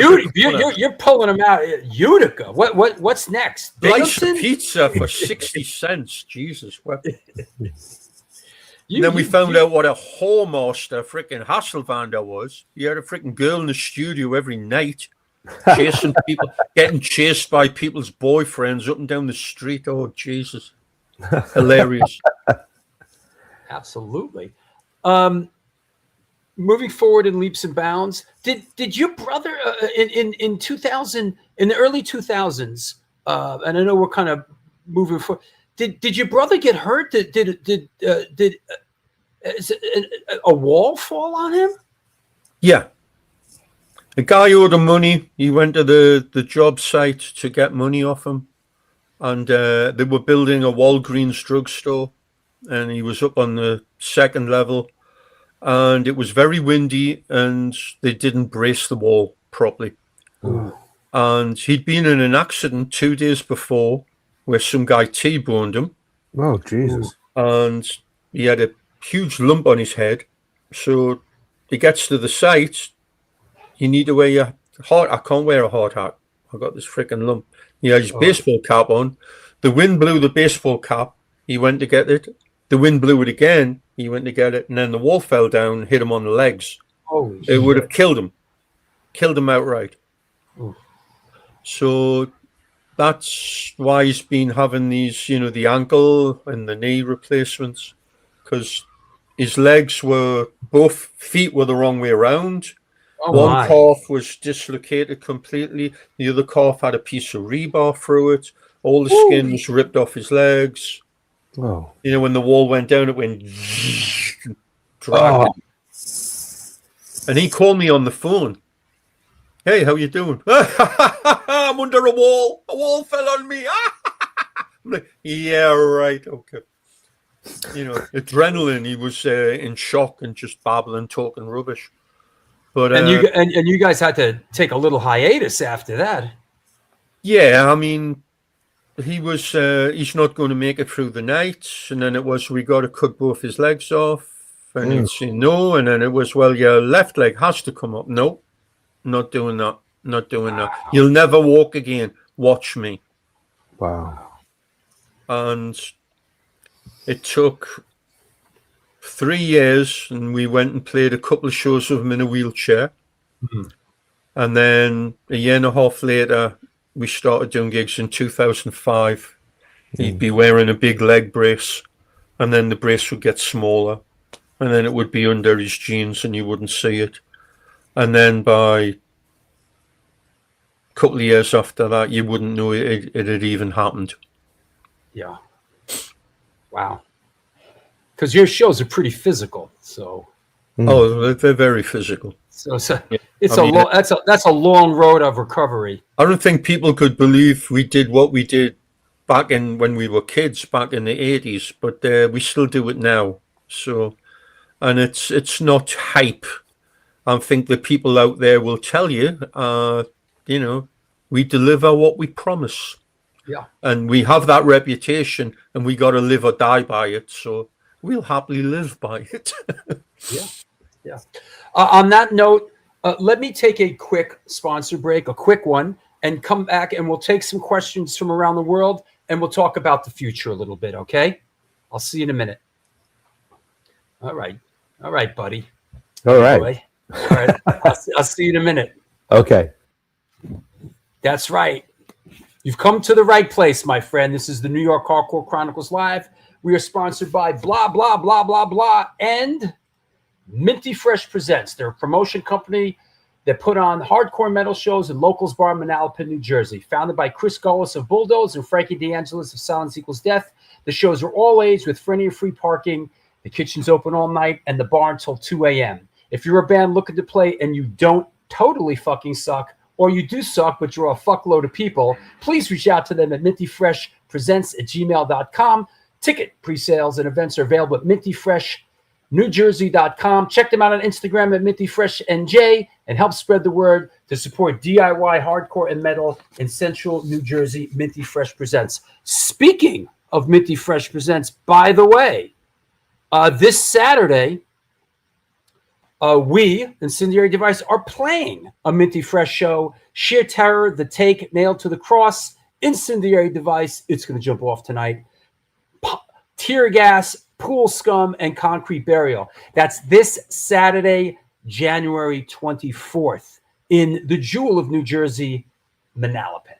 That said, She Devil's Coven is a female-owned entrepreneur business based out of Connecticut. Owner Rachel King Keys handcraft soy wax candles set with intentions for your sanctuaries. She's accomplished a life goal dream since beauty school, debuting her artist showcase Hotties and Hellions that feature live bands, burlesque, sideshow acts, vendors, food trucks.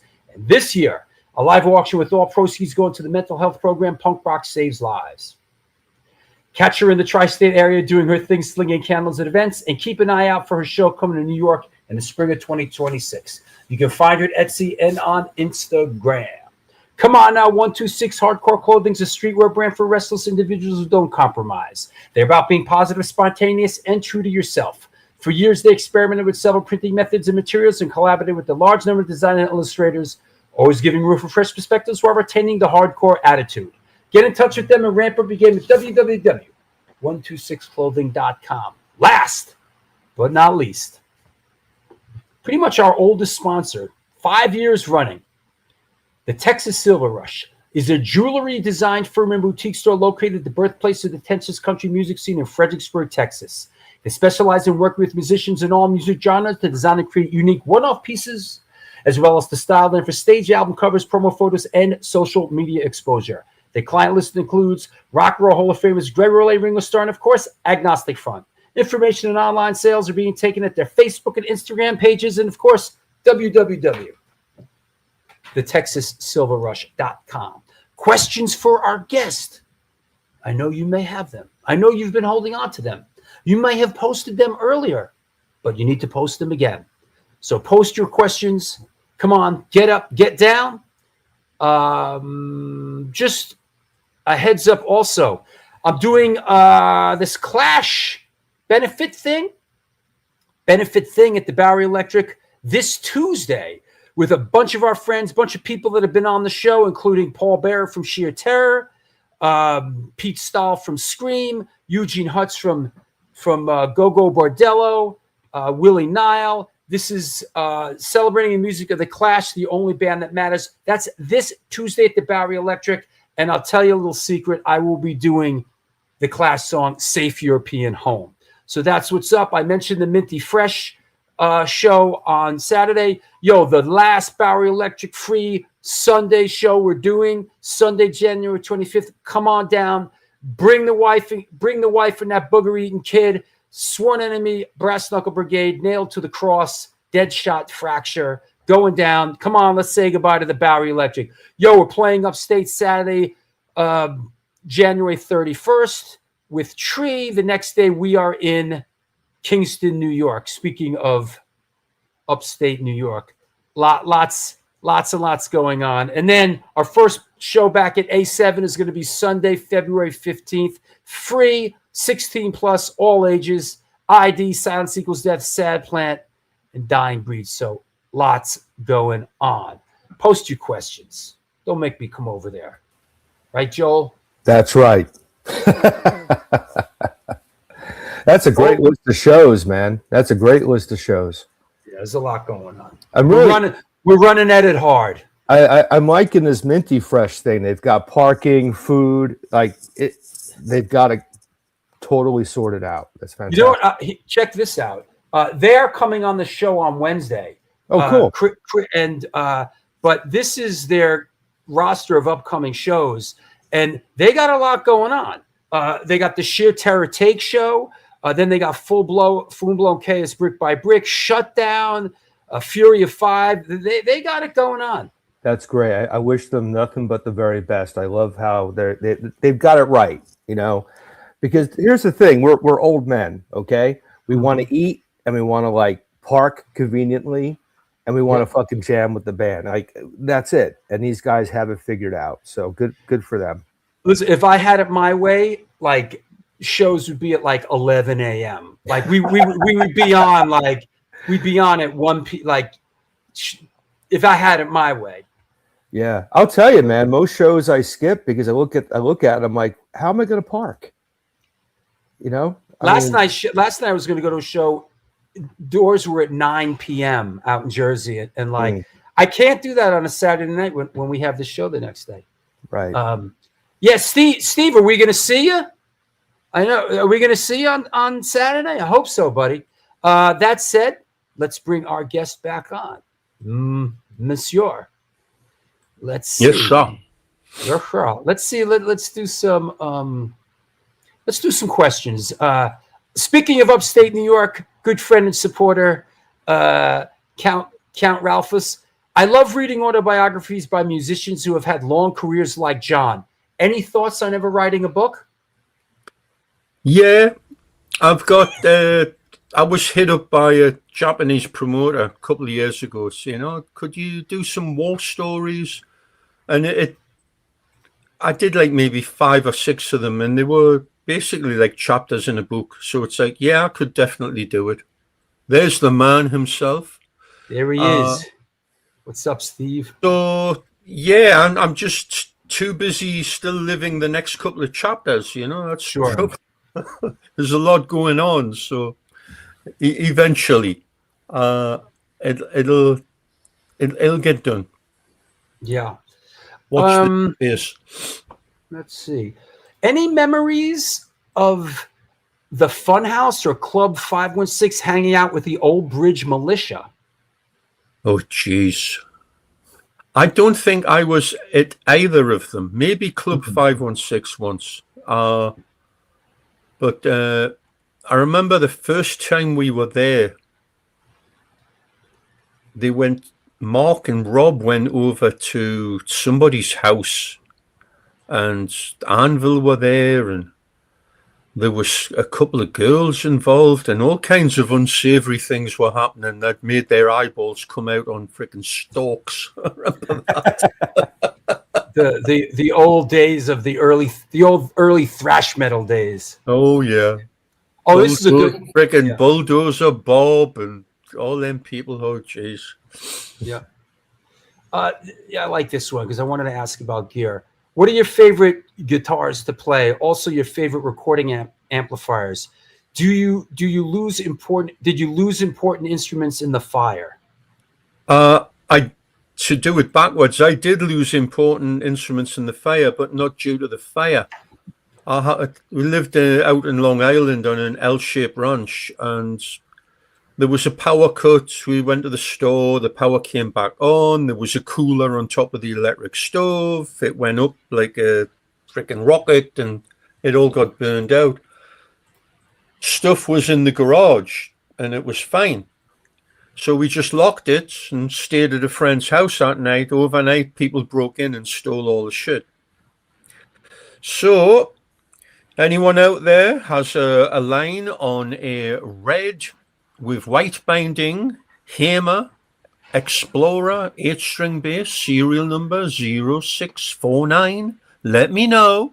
I'm still looking for that, and that happened in '93. Wow. So yeah. Is this Put the question back up, because there was 2 other items to that, wasn't there? Yeah. What are your favorite guitars to play? Also, your favorite recording amps. Amps. I'm really the last couple that we've actually just been scrolling through shit on a Kemper and going finding like a nice dirty bass sound, and just that sounds pretty cool, and just tailoring that. And maybe using my pedal board as like an AB thing, and maybe running it through a clean amp as well, and blending all this junk. But the things like the Kemper and all that, if used right, they're amazing tools. They really are. And that bass there has been the main bass on the last 3 albums. What kind of neck is that? That's actually a kit Flying V bass that I stripped everything off it. So I put new tuners, new pickups, new bridge, new electrics, and it's sitting behind me actually. And so I had that, and I made another one, which is this one here, which sounds just as good. Ooh, look at that! There's it. It's my little Mr. Flash Bastard one. But during the pandemic, I ended up... That thing stays in tune?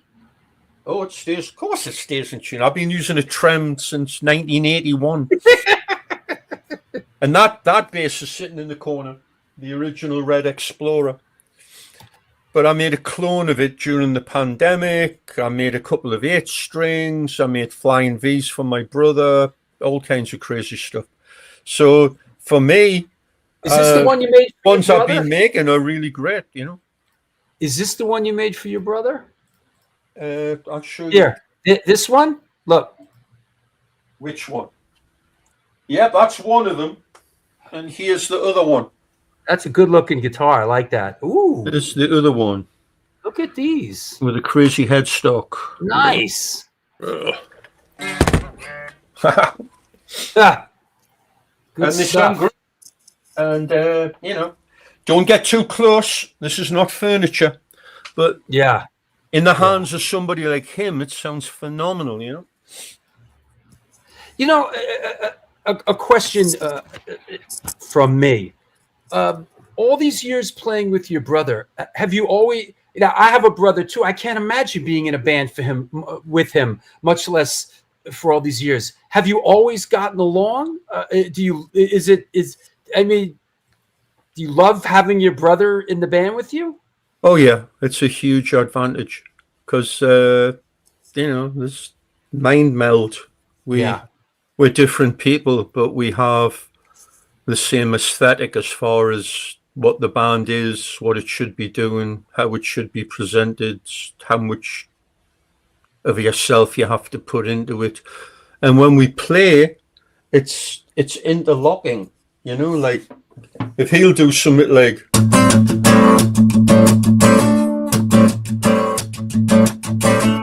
and I'll go on the bass.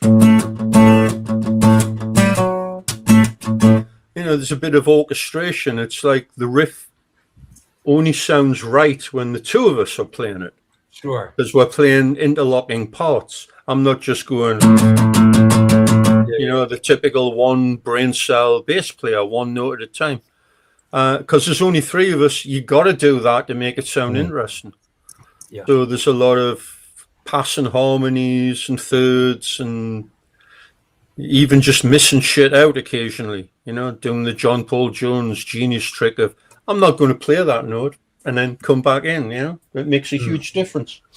I mean, it's a challenge being a power trio and filling the air or not filling the air. It is. It was a huge, when we went to be a three-piece, it was like, well, wow, you kind of feel naked, but at the same time, it's like rife with possibilities. I got all this real estate I can fill.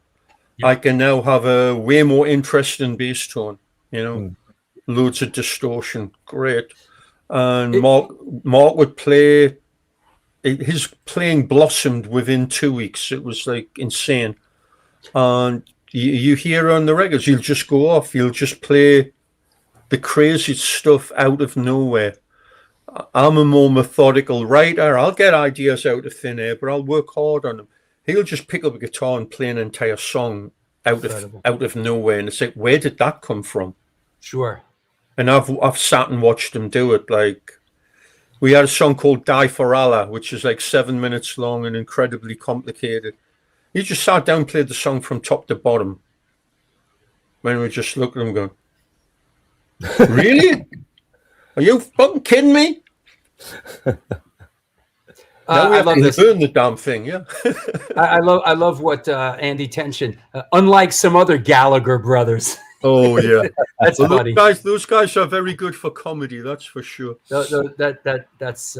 Hey, I think you sort of mentioned Joel. You have something? Yeah, obviously as a metal journalist, which is how John, you and I crossed paths initially many years ago. I get a lot of new wave of British heavy metal stuff even now. It's been a consistent thing for all the years I've been writing about music. And there really is such a great appreciation for not only that era, but the fact that so many of these bands are still active, with the benefit of hindsight, because now we're about 45 plus years into this. What do you think it is about that particular era that still resonates so strongly with the metal audiences, not only in America, but certainly overseas? Or you guys just did your Japan thing.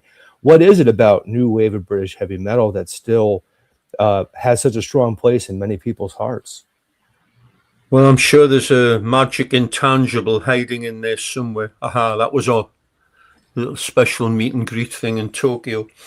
I think it's just there's an honesty and a raw edge, and it was it's very apparent. It's kind of like the punk thing, but there's more of a musical sensibility about it.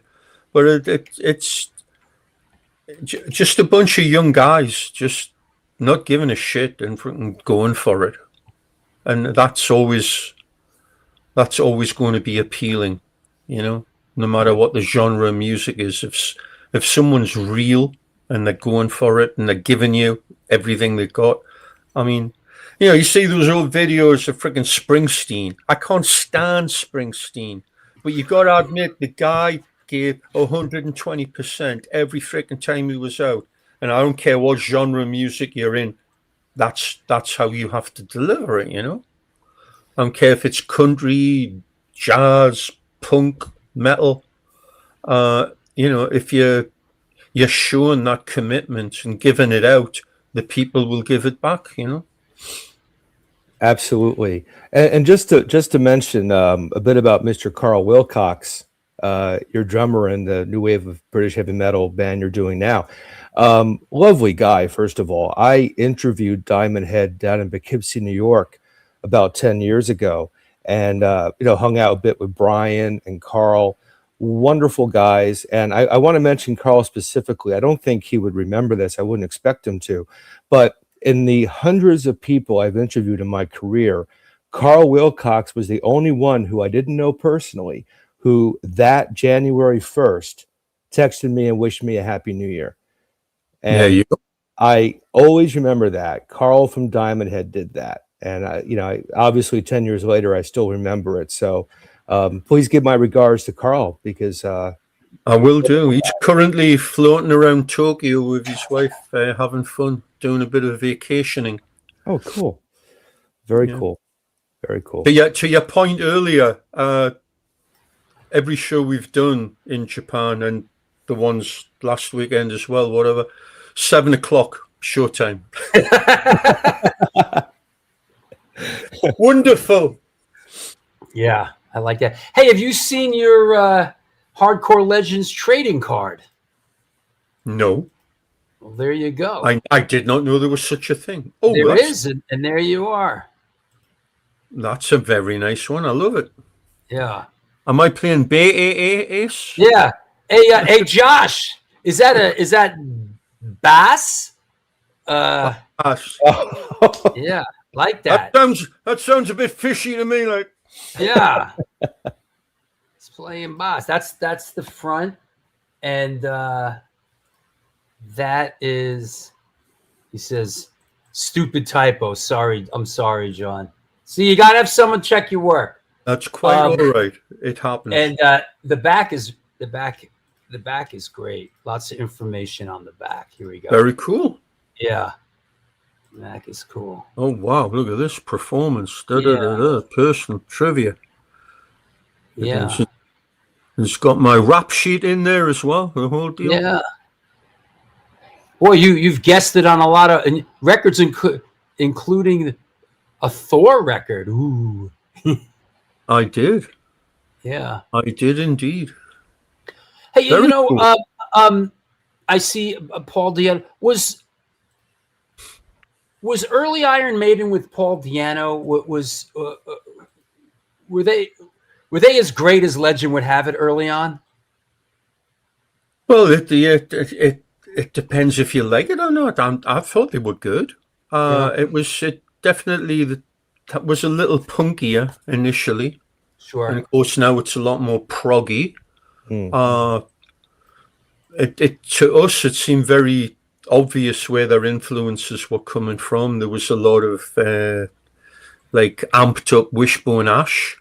There was a lot of that, and songs like Strange World, the quieter stuff was very of a Wishbone Ash / Jethro Tull type of, that was where they were coming from, but they revved it up.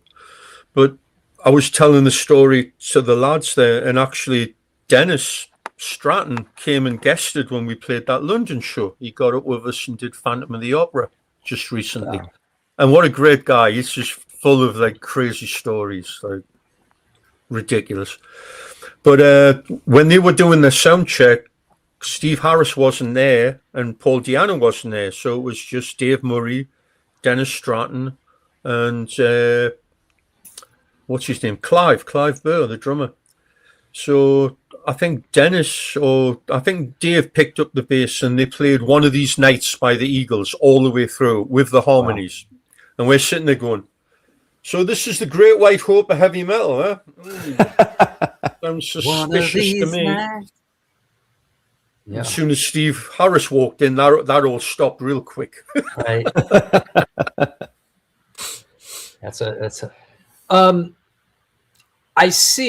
We see that you're heading out, rolling up your sleeves and coming back to America. This is exciting. You looking forward to this? Absolutely. It's long overdue. Like I said, we only got to play one show last year, which is like criminal. And really looking forward to this. It's going to be cool. This band that we got coming out, Slackjaw, great band, and they've got a slightly different audience. It's going to be great for everyone to a little bit of crossover type thing, which is, it's tough. You want to play to your fans, but you also want to, we love shocking people for the first time as well. So there's going to be a little bit of that, which is great. I see the Clifton. That must be Dingbats, probably. Yeah, there's a TBC in there. Yeah, we're doing Brooklyn. Is that right? Yeah, I'm gonna come out and see you. Yeah, please do. That'd be great. Yeah, there's a few being added. Those TBCs hanging around Dallas are just about sorted as well. Sure. So it's going to be pretty hardcore all the way through there. I think the TBC is the 4:15 for Brooklyn. Yeah. Oh, that makes sense. Yeah, after Pennsylvania on the way to Toronto, that makes sense. Sure. Yeah. Yeah. Fantastic. But it's always a pain in the ass when they're trying to put these things together. You have the perfect routing, and then nowhere's available or someone else is playing. We were going to start through Texas, and of course they got the Hell's Heroes Festival. It's like, well, what's the point of competing with that? Let's start a week later and start elsewhere. And you try to put it together and make it happen. But no, we're really looking forward to getting out and kicking ass on it. I got my brother with a smile on his face because his ankle's not killing him anymore. That's brilliant. Then right after that, we go to Europe. We're doing Germany, Netherlands, Spain, Greece. And then we go to Europe again in September, but in between we'll be recording a brand new album. And then we're doing South America in October. And we're already looking at the stuff we're doing in 2027. Wow. So we're going to be kicking ass and taking names. Any home dates, Gabriel asks? That's going to be probably early 2027, my man, Gabriel. Yeah. Because we were looking for the tail end of this year, but it's going to get pushed. We're getting a really good lineup together. It's more important than ever everywhere, but especially playing the UK. So we're getting that together. That's going to be really cool. I saw a great question. I'm just looking for it about the BBC. Well, I'll go with the shorter version of it. Are talking about those wankers at the BBC, are you? How did in 19 that clip? How did you get on the BBC in 19 so early on in '82? We were asked, funnily enough. They had a thing that they were putting on called the Red Program, the Yellow Program, the Green. They had 4 of them, and on each one they had 2 bands playing 2 songs, and I think we were on 2 different shows because they recorded 4 songs, and the shows were put on at Newcastle University and completely live. They just did a playback so they could put a camera on the back for a few shots. That was about it. I don't ask me. They got in, you know, somebody from the local BBC was seeing there was a scene, you know, the Neat Records thing. We were out doing stuff. We got asked. There was another band, a punk band called the Toy Dolls, who were brilliant. They were on the same time we were on here. That was great. Tigers Very wasn't cool. Yeah, Tigers of Pantang. Yeah, same. I don't know if the Tigers were actually on that show. The Tigers were on the Tube, which was a really influential show, which was shot in Newcastle. The Tigers were on the Tube at least once. Yeah. That makes sense. And that was of course John Sykes. Yeah. Yeah, my brother's favorite drinking partner. They used to work Force Mayhem together. Wow. And until John got too much and Mark would beg off and saying, no, I have to go to my needlepoint class tonight. I'm sorry, you can't do that. John would get drunk and like accost people's girlfriends and steal people's drinks. And he was a wild man when he got too much. Yeah. Olga is fantastic. Yeah, absolutely. Yeah. They're a brilliant band. I don't know. Larry says, Larry Kelly, I don't know if this was covered yet or not, but are you a football soccer aficionado? I just sat and painfully put myself through 90 minutes of the recent Newcastle United match this morning. Yeah. So I'm not a fanatic per se, but I do support the boys and I do watch occasionally. Yeah. Makes sense. Joel, as we head down the home stretch here, I mean, got anything? I mean, this has just been tremendous history talk today. And just to put this into perspective, as far as how long Raven's been a band, you know, John, when you started playing gigs, Alive was the current Kiss album, and AC/DC was just starting to play out with their new singer, Bon Scott, you know. So we're talking a lot of years here. I just think it's tremendous. The band keeps going. I'm definitely looking forward to this tour. I'll see you on the road for sure. And, you know, it's been a pleasure chatting with you over the years. I'm very, very happy you're in better health, most importantly. So am I, let me tell you. I mean, seriously, I could have been ace. Yeah. I was very lucky in that I went to the hospital and got diagnosed properly and was taken care of. Yeah. Yeah, absolutely. And it's great. So that hit hard. Believe me, that hit hard. That was definitely a sobering moment. But to your point before about being in the business this long, somebody sent me a list, and it was from like last year or something, and it was bands' longevity and how they've been. And it had the Stones. Actually, I think the longest one was Golden Earring until George got cancer and they had to break the band up, which was so sad because I think they started in 1961 and it was the same four guys. Wow. That's like unparalleled. Sure. But you got ZZ Top, Aerosmith. We were right there. Wow. That's like shocking. Think about it. Because it's our 52nd year this year. Wow. You know, in doing my homework for the show, a lot of people had a lot of great things to say about you and the band, and your inherent love for what you do, I think, is a testament to your staying power. I think it's so obvious that you care about.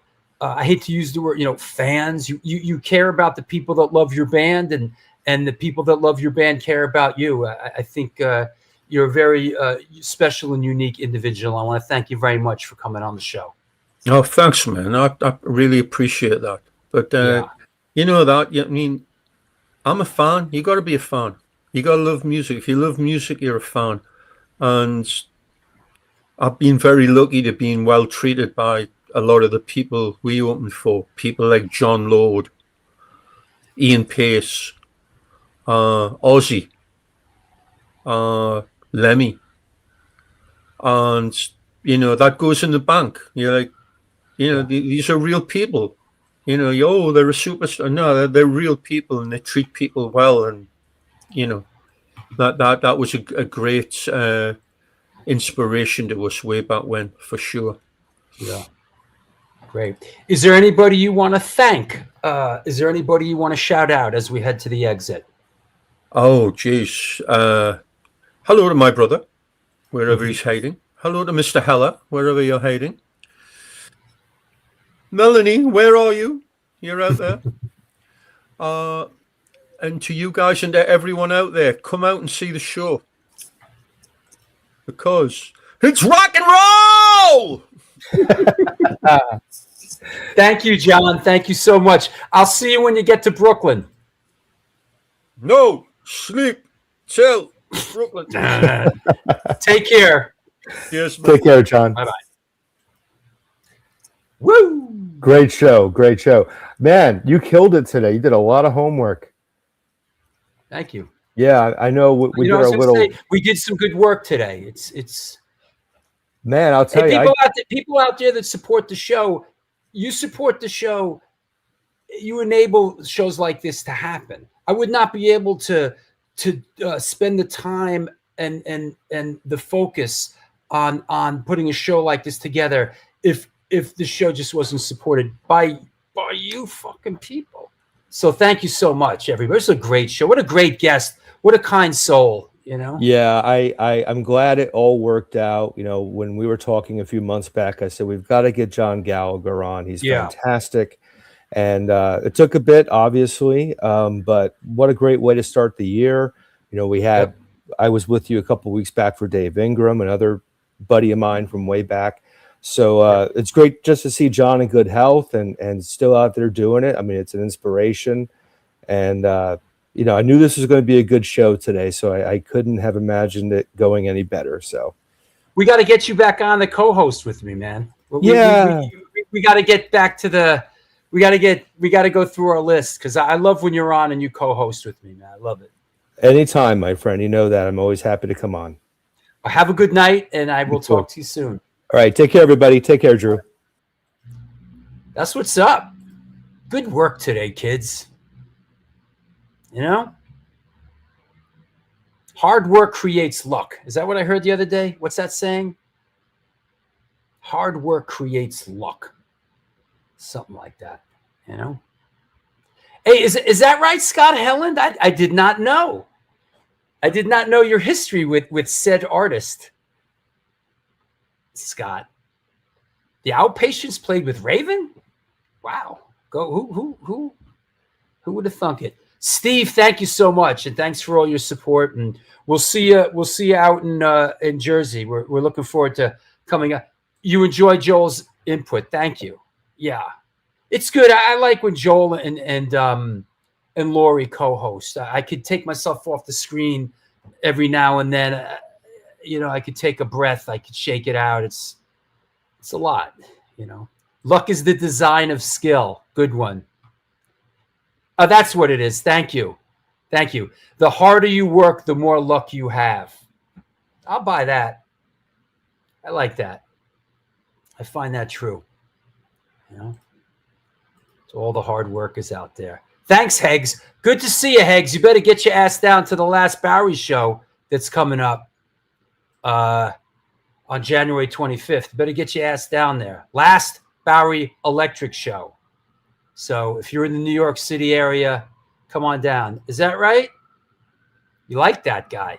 All right, good. Yep. Chico, I'm looking forward to watching the show. Time to rewind. Raven forever. Thank you, Drew. My pleasure. Hard work pays off. There you go. You hear those sirens? They're coming for me. I gotta go. I gotta make a run for it. Thanks a lot, everybody. Until next time, do good things, and good things will come to you.